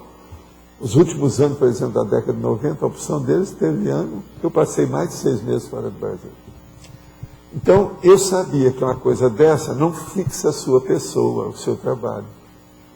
Porque você dispersa. A dromania é boa, mas ela tem um limite, isso não é o ideal. Agora, eu sabia que a hora que eu viesse e julgasse a âncora em Foz, que eu ia atrair o povo todo para cá. O transmentor já tinha falado que viria para cá. Se ele vai lá, quem é que não vai? Porque ele atrai todo mundo. Eu já sei disso por causa do processo do elemento atrator. Eu já fiz até verbete sobre esse processo atrator. Agora veja, eu vim para cá, já vão para 10 anos. Esses últimos anos eu já estava notando o que aconteceu. Presta atenção o que aconteceu. Vamos agora recordar o processo da história recente. A primeira coisa que teve, a monja apareceu aí, para mim, diretamente, de uma hora para outra, e depois vieram os amigos dela, tudo. Mas teve um dia que ela apareceu, que teve até um negócio quando ela me falou que estava assistindo o Pai da Graça. Eu falei assim, eu não entendo por quê, porque não tem nada. Daí a pouquinho ele dessomou. Isso tudo aconteceu. Agora ela veio e viu as coisas todas. Veio o tal mal, se despediu e colocou a Rose Garten no lugar. Depois disso, vieram outros. Muitos eu andei falando aqui na tertúlia, muita coisa eu nunca falei nada. Mas agora, recentemente, apareceu o australiano, falou sobre o curso. Vocês viram a ideia original do curso, a situação toda, o negócio todo diferente. Agora, apareceu o Magister, com o processo todo aí também, né? Falando umas coisinhas, tal, e etc, etc. E por aí foi. Agora, eu comecei a analisar. Em 2007, veio o Rolling Stone e eu dei entrevista aqui. Em 2008, teve uma outra. Agora, nesse ano, nós já tive 3 entrevistas que saíram nas revistas. Até agora já são 5. Agora, espontaneamente, veio o caso do Haroldo, está dentro da mesma onda, porque o processo é de entrevista. Você está entendendo o que eu estou dizendo? Então, veja, isso começou a concentrar. Com o problema do online aqui agora, que a gente está começando a ficar conhecido, as coisas estão saindo, isso vai fixar mais o problema da âncora. Então, veja, isso vai ser praticamente inevitável. Esse caso do SIM que apareceu foi por causa disso. É mais um. Agora, eles vieram para ver alguma coisa no processo da Comunex, né? Entende? Interlúdio. Eles vieram para ver uma coisa aí. Então, veja, há uma concentração de forças. Está entendendo? Estão fazendo uma força-tarefa extrafísica aqui conosco. A gente precisa de ver para onde vai isso. Então, é normal que essas coisas tenham que acontecer. Agora, eu estou vendo que está começando a amadurecer. O ano que vem, agora, já vão inteirar 8 anos de tertúlia e 10 anos que eu estou aqui. Né? Já é alguma coisa. O ano que vem já dá. Daqui a uns 6 meses já inteiram isso. É mais ou menos isso. Eu vim para cá foi em 2000, mais definitivo. Entende? 2010, são 10 anos. É uma década. Já está na hora, então. Então, tudo isso tem sua relação. Agora, ó, isso que eu não falei todo mundo que apareceu aqui, não. Agora, a coisa mais séria não é nada. Em matéria de aparecimento extrafísico, a coisa mais séria foi quando vieram os 16 e foram para a China. Agora, aquilo eu nunca esperava. Para mim, isso foi a maior coisa que aconteceu na minha vida. Você está entendendo? É o mais sério. Lá, naqueles 16, a meu ver, tem 4 evoluciólogos. Aqueles que ressomaram. Todos eles lá é tudo na base de desperto para cima. E tinha mulher no meio. Agora, por que eles vieram avisar isso? Só para a gente ter uma visão, para eu não ficar assim tão bobo, né? Tão ignorante do assunto. Eu acho que eles quiseram, para mostrar o que é. Tudo é por causa do serviço. De modo que nós temos que ver daqui para frente. E essas coisas que eu estou falando hoje, desse processo aí, policármico, tudo isso é para ajudar. Isso aqui também de hoje, ó, problema da compensação mental somática aí, do envelhecimento, também é para ajudar. É o processo do autorado. Nós estamos trabalhando com isso. Então, veja, nós aqui não estamos fazendo uma escola de Frankfurt. Aquilo era muito pequenininho. Nem também o Circo de Viena. Era muito pequeno. Sem nenhuma jactância, sem imodéstia, ou sem cabutilismo. Vamos falar franco. Aqui tem muito mais gente.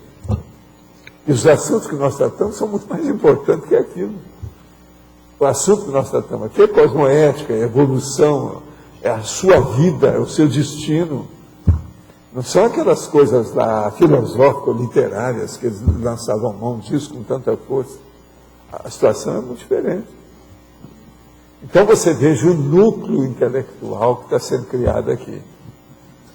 Agora, o que é que eu faço a hora que eu bato bastante na questão do autorado? Isso é uma incubadora. Eu expliquei que isso aqui, CAEC é uma incubadora.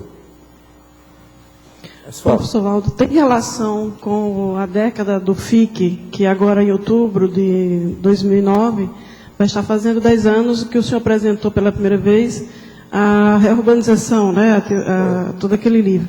Esse processo do aparecimento dessas consex tem alguma relação com essa década? Não tem. O fechamento, assim. O processo mais sério é porque as coisas amadureceram e a gente veio para fora. Entendi. Quando eu vim para cá, eu falei isso claramente. Falei assim, ó, nós vamos afetar demais, tanto a cooperativa do CAEC quanto o IPC. E aconteceu. Sim. Tudo aconteceu aqui, depois que a gente veio, do jeito que eu falei, porque não tem jeito. Agora, você veja, eu procurei sair do processo da liderança direta, pragmática do assunto, e espalhei as funções e a responsabilidade para todo mundo. Mas, mesmo assim, você tem que estar alimentando aquele que está aí, não tem outro jeito. Entende como é que é? Cada filho segue o seu destino, mas o pai, às vezes, ajuda numa coisa ou outra, né? Calça aqui, ajuda ali. Tá? É o jeito. Professor, qual foi a prioridade ao longo da sua vida? Foi os livros? Desde a sua infância, vamos dizer assim, o que foi prioritário na sua vida, para você chegar até aqui? Foi os livros, a leitura? A leitura foi, não, mas não foi só isso, né? Foi muito estudo, né? Agora, a leitura para mim nunca foi problema. Eu sempre fui assim, isso é como se fosse o maior hobby que eu tenho.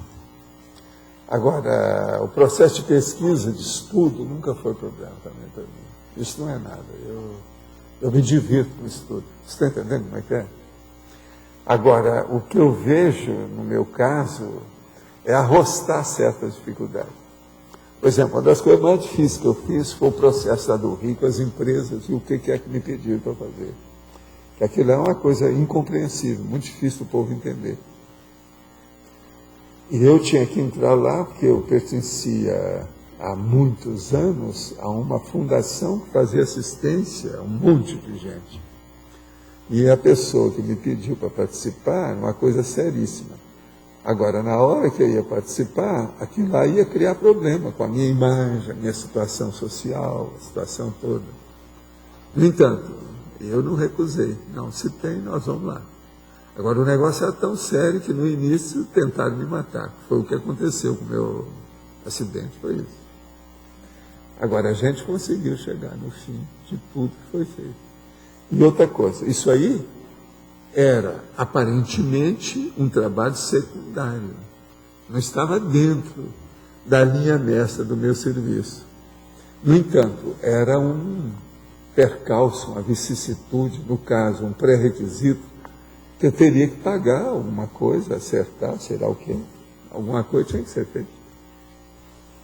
Agora, eu acho que tinha, devido aos problemas do passado, Europa, Portugal comigo, Rio de Janeiro, há alguns séculos, que eu andei mexendo com isso. Então, teria que, aonde a gente vai.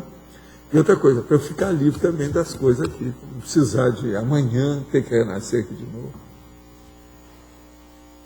Então, essas coisas todas, a gente junta a fome com a vontade de comer, né?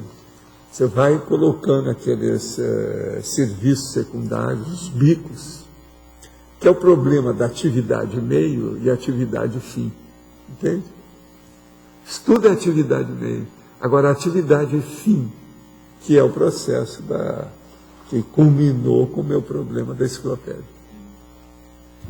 Agora, veja, eu tinha ideia do processo da enciclopédia, mas assim, ouvi o galo cantar, mas não sabia bem ainda como é que era, de que modo que era, não sabia nem a raça do galo, se era garnizé, se era roda, não sei o que era, entende como é que é? Rhode Island, ou qualquer coisa. Agora, isso foi em 1946, eu já sabia disso. 1946 para agora, você veja bem, é mais de 60 anos. É duro. O do senhor ajudou o senhor a entender as prioridades ao longo? O primeiro foi o meu parapsiquismo pessoal. Segundo, os amparadores. Eu devo, em primeiro lugar, a eles. A eles. Eu não devo, em primeiro lugar, aos amparadores, porque Eu devo à minha mãe, que me deu o corpo, tem essas coisas todas na Terra, né? Isso tudo. Então, primeiro é o meu parapsiquismo mesmo, a minha parte, porque quer que eu dê valor para isso. Sim. Isso foi o primeiro. Agora, o segundo, são os amparadores desse aqui. Eles me ajudaram demais. E calçaram na hora que precisava, né? Eu tive muita assistência nisso tudo. Com todas as rebarbas, processo em torno de mim, problema de tragédia em torno, doença minha, acidente meu, mesmo assim. Eu não sou uma pessoa de vida muito retinha, não tem nada disso. Pelo contrário, é cheio de altos e baixos. Eu tenho várias vidas numa só. E outra coisa, muito disso foi eu que provoquei. A própria vida, o meu passado. Quer dizer, o meu passado provocou. Se aquele negócio do cara fala assim, não, Valdo, não sou eu, é o meu passado. Quer dizer, o passado não é ele. Você está entendendo? O cara tirou o corpo fora, a culpa é do meu passado. Quer dizer, eu não tenho culpa disso, Valdo. É a minha paragenética. Ela é a culpada. Então, veja, é como se a paragenética fosse uma dona que superintendesse o cara. Entende? Não é bem assim, né? Mas, no meu caso, a gente tem que ver que o passado é que comanda isso também. Eu achei interessante o seguinte, porque estou fazendo o levantamento no laboratório justamente das minhas anotações, né? Das tertúlias. Então, vamos dizer assim, eu estou toda imersa nessa imersão das tertúlias. E eu achei interessante porque eu estava fazendo justamente esse levantamento que o senhor acabou de falar, dos amparadores que tiveram aqui, da monja, né? Dos 16. Eu achei bem interessante. Agora, a gente nunca sabe, né? Quem é que vai aparecer. Gente, mas não foi só isso. Eu não falo tudo que ocorre comigo. Teve muito mais coisa nesses 10 anos até agora. Desde o ano 2000. Um monte de coisa.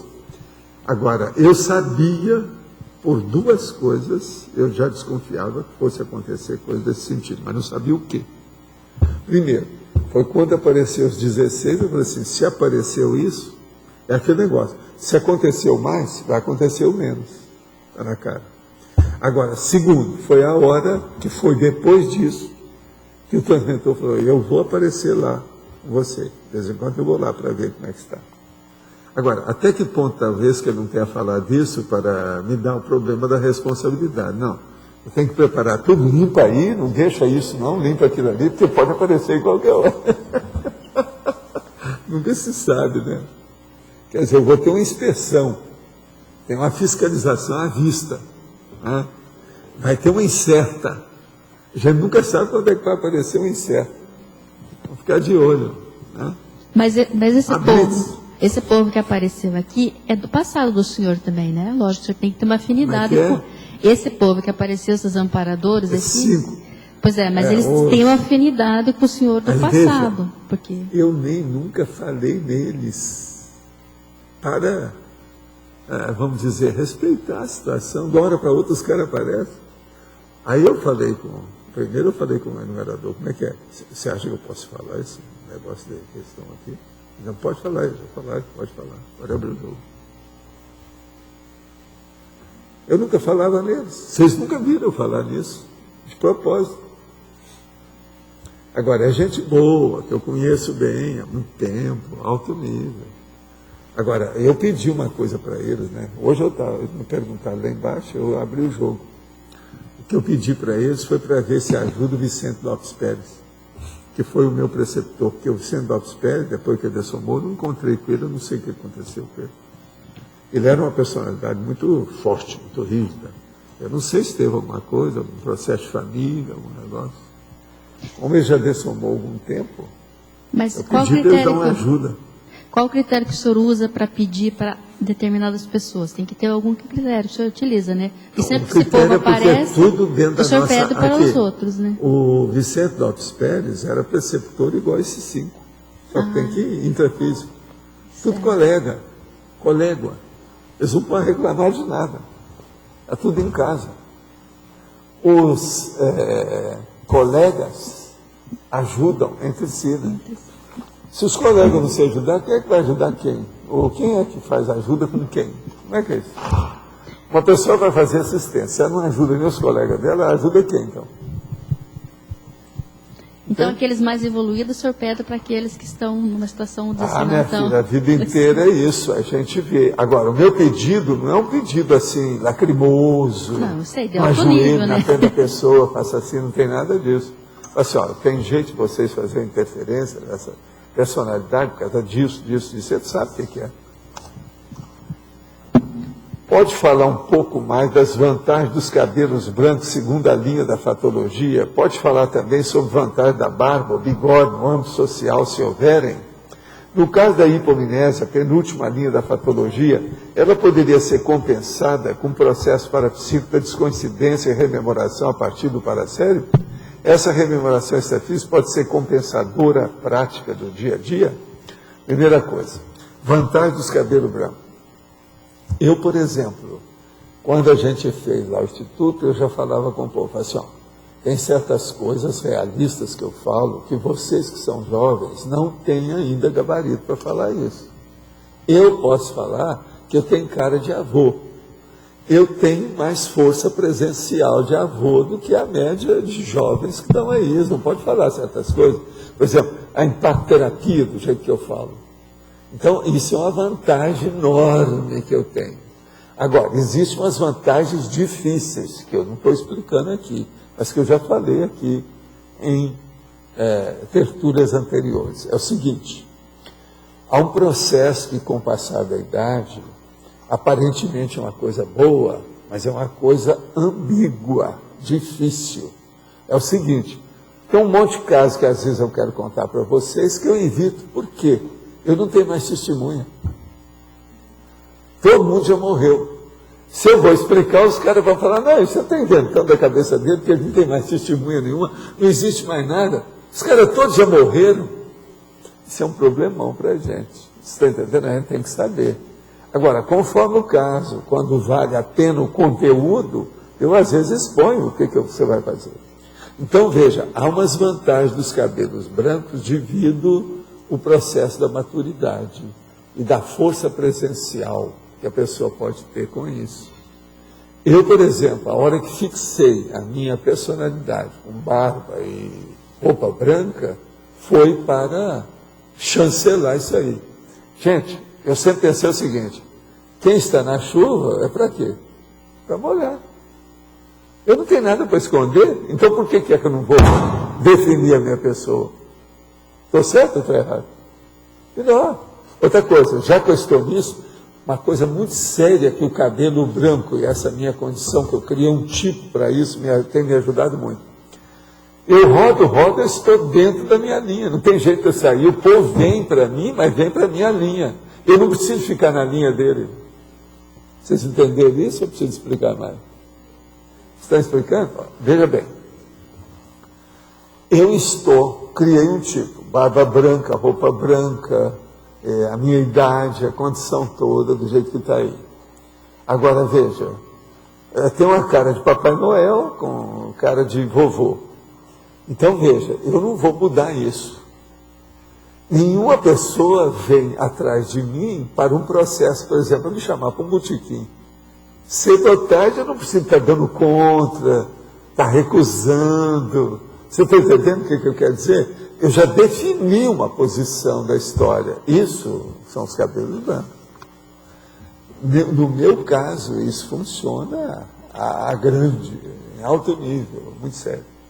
Agora, outra coisa, a vantagem da barba. A barba é o seguinte, você já pensou algumas dezenas de anos que eu já tenho barba. Então, vamos pensar. Quantas horas eu economizei para poder fazer leitura e pesquisa? Não, pensa só. Aí o cara vira e fala assim, não, Valdo, mas se você vai deixar uma barba, você tem que pentear a barba, você tem que tomar banho. Sim, uma coisa é tomar banho, outra coisa é você raspar. Eu sei o que é isso, que eu fiz isso há muito tempo. Quantos minutos a gente gasta? Eu, que tenho uma barba espessa, como vocês estão vendo. Já pensou quantos minutos eu não demorava para fazer isso? Todo dia? 15 minutos é pouco, sempre é a mais. Que eu nunca faço as coisas mal feitas. Ou eu faço direito, ou não faço. Que eu sou um monk. Você esqueceu. Então veja, agora conta quantos minutos sejam por dia. Não, e tem o seguinte, Você vai fazer a barba, você tem que ter um aparelho que você fazia, com gilete, o que é que você faz, como é que é, navalha. Não, e como é que você vai manter a infraestrutura disso? Agora, a barba, não. O que você tem? Você tem um pente, uma escova. Não precisa mais que isso. Mais nada. Toma banho, olha, minha barba é forte. Igual aquelas crianças que chegam e puxam, né? Você entendeu?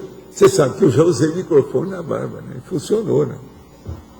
É um microfone pequeno, colocava aqui dentro, falava, o negócio saía todo lado. Uma outra coisa, minha barba dá para esconder uma nota de $100 e ninguém vê.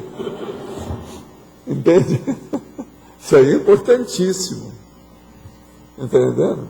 Num lugar perigoso, a gente guarda, ninguém vai lembrar que tem alguma coisa na barba. Você guarda $100, já dá para tomar um café, etc., alguma coisa.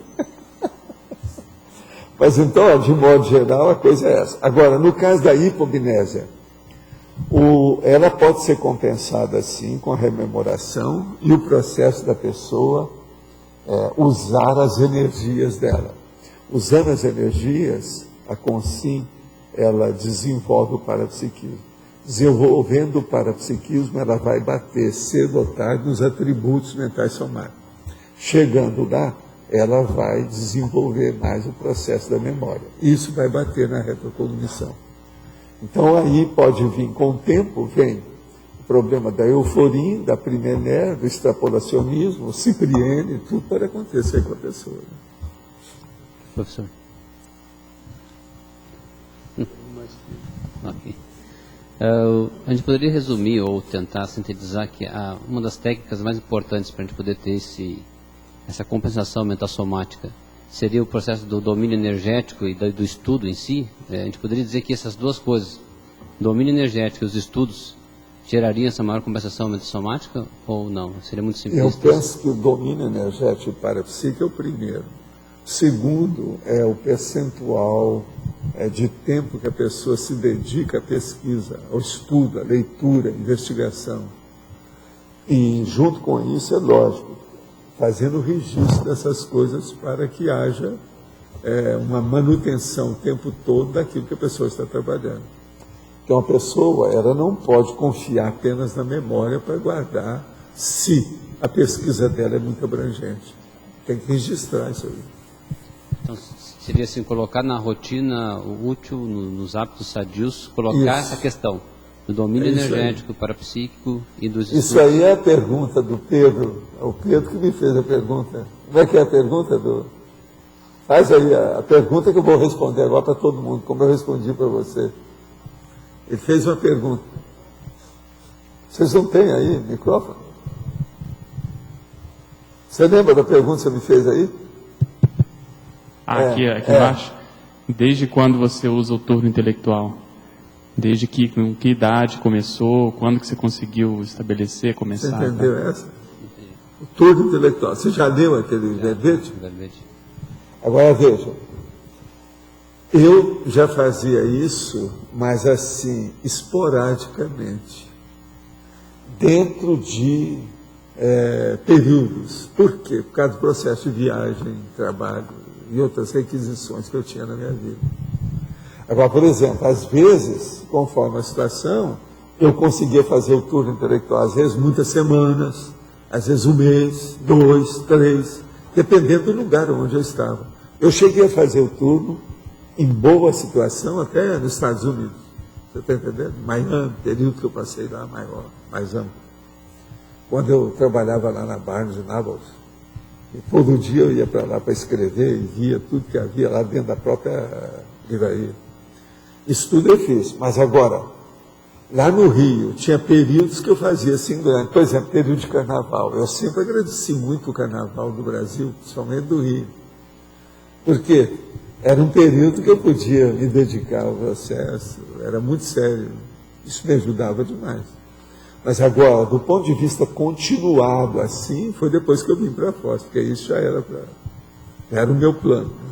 Certo? Então, esses últimos 9 anos é que eu entrei mesmo, virei profissional do turno, que não é fácil. Agora, atualmente, eu aperfeiçoei demais o turno. Eu estou julgando com as horas, com uma facilidade enorme, o resultado é estupendo. Você veja, eu não esperava chegar, como eu faço hoje, um verbete em 2 horas. E um verbete, às vezes, que às vezes tem 9 máximas. Em 2 horas é muita coisa para mim. Entendeu? No entanto, tudo é por causa do turno mental somático.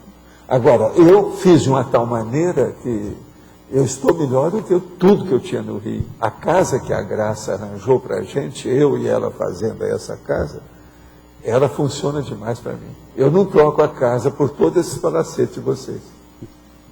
A minha funciona melhor. Tudo mais à mão, entendendo? Fazer a coisa muito grande, outro andar, você anda demais. Isso não, para isso eu tenho esteira aeróbica, não precisa disso. Tudo eu pensei, tudo isso com o tempo.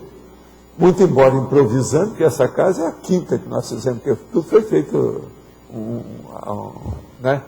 Alguma coisinha a mais. Então, Tá, a ideia é, com esse turno, você chegar naquela longevidade útil e mais madura, cada vez mais usando... Dentro daquilo que você pode, porque você vai perdendo tudo. Por exemplo, eu fui tomar esse remédio, a minha memória não está 100% do jeito que era. Eu estou recuperando, mas eu ainda demoro ainda. Há uma defasagem. É como se eu tivesse ficado mais lento com a memória. Antigamente era tudo na ponta da língua. Aquilo era instantâneo. O taxipsiquismo na minha memória era um absurdo, é mais do que fotográfico. Era instantâneo. Agora, hoje eu não sou assim, tem coisa que eu tenho que lembrar. Eu lembro, mas quer dizer, eu tenho assim um hiato. É como se eu engripasse. Então, o processo, faltou proteína, porque a proteína bloqueou aquilo, não entrou lá mais, e eu ainda não recuperei. Poderia dizer que é tipo uma autogovernança, onde você quer produtividade pessoal agora e no futuro também garantida, mas assim, você tentar garantir ao máximo essa continuidade produtiva intelectual. O que eu falo para vocês, vocês já deviam começar a pensar isso agora. Eu acho que as pessoas têm que começar a pensar isso depois dos 28 anos, que é a hora que ela amadurece fisicamente, biologicamente. Aos 30 anos a pessoa já deve pensar nisso seriamente. Agora, muitas coisas disso eu falava já quando eu era dentista, que tem certas coisas que eles colocavam para a pessoa de mais idade, eu falava assim, tem que começar mais cedo. Dentro da medicina está cheio de casos assim. Hoje, a medicina já está fazendo isso tudo. Dentro da cardiologia, eles já estão olhando, tem que olhar o colesterol, já moço, não sei o quê, menino. Eu falava isso já na década de 50. Eu estava certo. Está entendendo? Tudo certíssimo. Agora, tudo que eu via, o processo extrafísico e intrafísico dos pacientes, o povo todo, como é que era. Então, isso tudo é importante. Agora, esse turno mental somático hoje. Pensa bem como é que é a minha vida. A minha vida é pior do que a do Monk. As coisas são tudo muito mais arrumadas. E outra coisa, eu não tenho o mínimo problema, preocupação, esforço para fazer isso. Tudo é espontâneo, eu não estou brincando. Tudo é automático. Eu já automatizei minha vida toda física.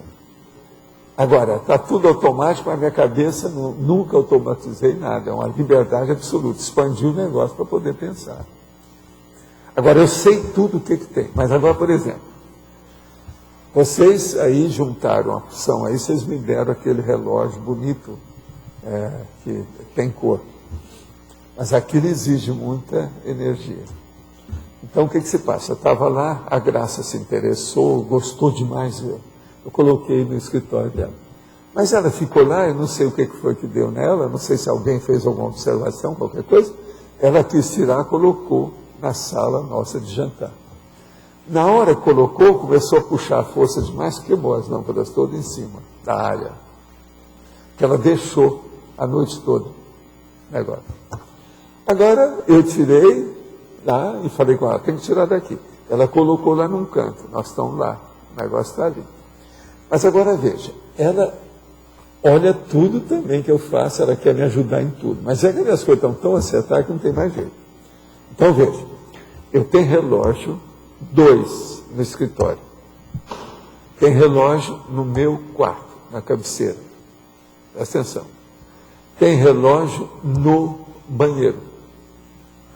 tenho relógio na sala de jantar. Lá em casa, só eu tenho 5 relógios. Agora, tem relógio que é melhor do que esse aqui. Eu tenho relógio desse tamanho aqui, mas o meu é melhor do que esse. Lá tem umidade, tem uns negócios, tudo que esse aqui não tem. Tem temperatura, tem tudo. Tem um meu, que uma vez eu até falei na tertúlia, que o povo quis até comprar, que é um bloqueado pequeno desse tamanho, que é o máximo, aquilo para colocar na cabeceira. Que ele tem a temperatura e tem a umidade.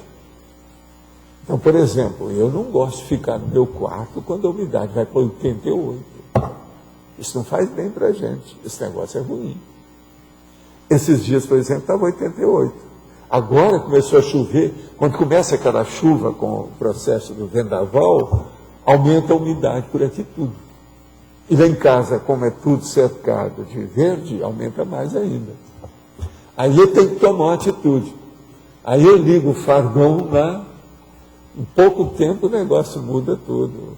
Se eu ligar também, por exemplo, na questão da umidade, é só ligar o exaustor, muda. Então agora pensa, eu faço um turno, ligo o desumidificador, o exaustor grandão e depois o grandão, aquecedor grandão. Não há umidade que aguente isso aqui. Não é possível, não vai criar bolor nunca, não tem jeito. Você está entendendo como é que é? Então fica tudo limpinho. Agora veja, eu estou te dando a ideia do que são meus relógios. Eu tinha mais um relógio lá embaixo, no holocito, mas como tem aquilo lá na parede, eu não uso.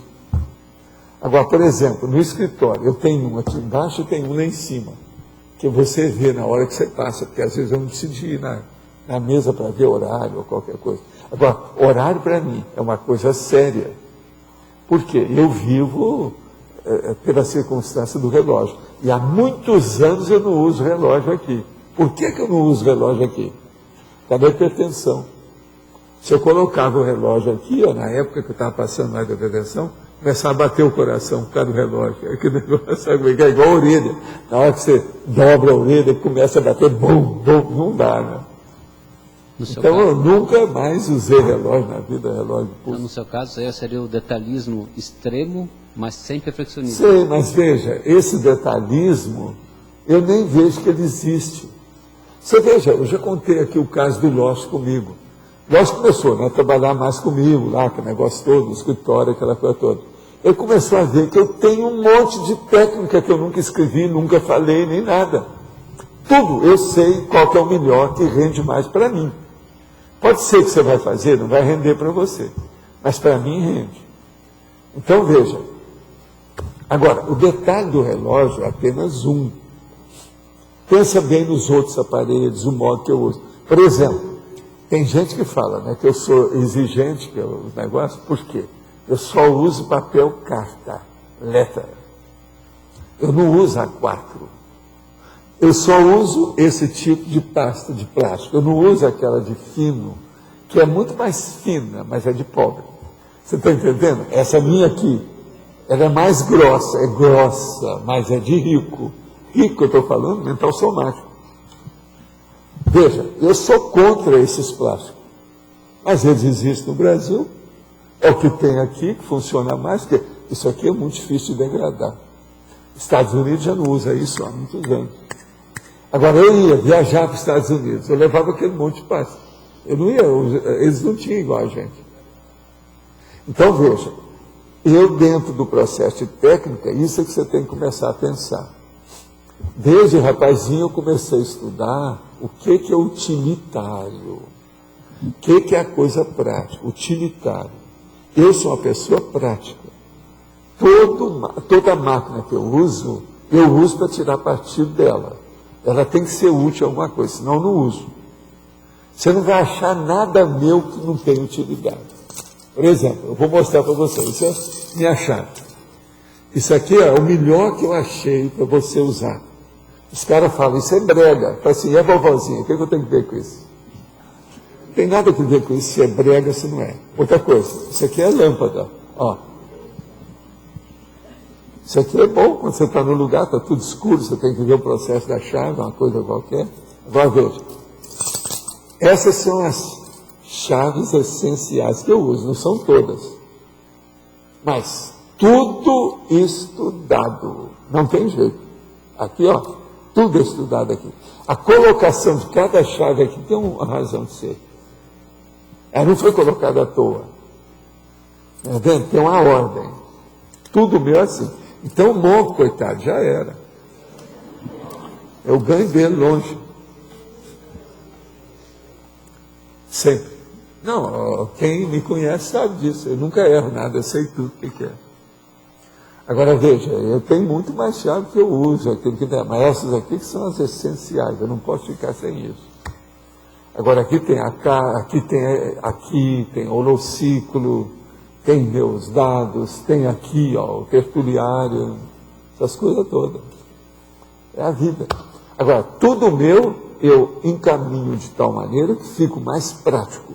Que eu não vou perder muito tempo nem energia com aquilo, nem pensamento. O processo é você perder pensando com as bobagens de todo dia. Isso a gente tem que superar. Tem que dar um jeito. Então, os nossos comerciais, por favor. Obrigada. As pontuações da tertúlia de hoje foram 50 assinaturas no livro de presença, 17 perguntas presenciais, 11 perguntas respondidas online e 20 votos online. Hoje vamos ter 3 recados: Ivo, simpósio, consciencioterapia, Lilian Solé, cônscios e acoplamentário. A eleição do verbete para amanhã: Beatice, behaviorismo, beleza, bem-estar, beneficência, contrapontologia, hipocrisia política, mirmídomne, miudeza, mundividência, neohistória, objeto ritual, reprodução intrafísica, testemunho. Pessoal, nós gostaríamos de avisar aos tertulianos e teletertulianos que dia 11 de outubro agora de 2009, nós vamos ter o 3º simpósio de autoconsciencioterapia. Esse vai ser o primeiro evento a ser realizado no campus da OIC. Eu vou repetir aqui a data, dia 11 de outubro de 2009. Nós vamos ter vários palestrantes, cosmoética e errologia com o professor Everaldo, cláusulas pétreas e recim com o professor Antônio Leon e muitos outros trabalhos. Então o evento vai ser no dia 11 de outubro, o preço do evento é R$50. É o primeiro evento que vai ser realizado no campus da OIC. A Cônscios está lançando um novo curso a partir de outubro, dia 4 de outubro. O nome é Fundamentos da Conscienciometria. Então, nesse curso específico, vai conter todas as bases da conscienciometria. A exemplo, falar sobre autoconceito, autoestima, autoimagem. Vamos falar sobre temperamento, sobre vários outros assuntos, né, semelhantes a esses que eu citei. Então, além disso, a gente está com algumas ferramentas para otimizar o aprofundamento da autopesquisa. Então, cada aluno pesquisador vai ter essas planilhas que vai incentivar cada vez mais a detectar como é que está a sua autoestima, se tem distorção na sua imagem, como que a gente faz para otimizar, melhorar a nossa manifestação. Ok? Todos os interessados, é só procurar a Cônscios ou a recepção do CAEC. Outra notícia aqui importante da Cônscios a gente está convidando todos os voluntários da CCCI como um todo, que tiverem interesse em ser professores da conscienciometria, a procurarem a Cônscios. Eu estou no setor de parapedagogia, então me procurem, eu estou à disposição. Então, quem quiser aí dar aula, fazer os recins, né, eu estou aqui à disposição para qualquer esclarecimento. Outra notícia agora do acoplamentário, mudando um pouco o boné. O acoplamentário está retomando as suas atividades em outubro. Eu conto com a participação de todos vocês para mobilizar ainda mais essas atividades do parapsiquismo. A data é nos dias 16 a 18 de outubro. A temática será sobre interassistencialidade com os epicons Leonardo Fimato e Félix Wong. Ok? Então a gente conta com a participação de todos vocês, teletertulianos e voluntários como um todo. Obrigada. A eleição do verbete para amanhã é bem-estar com 7 votos. Obrigada e boa tarde a todos.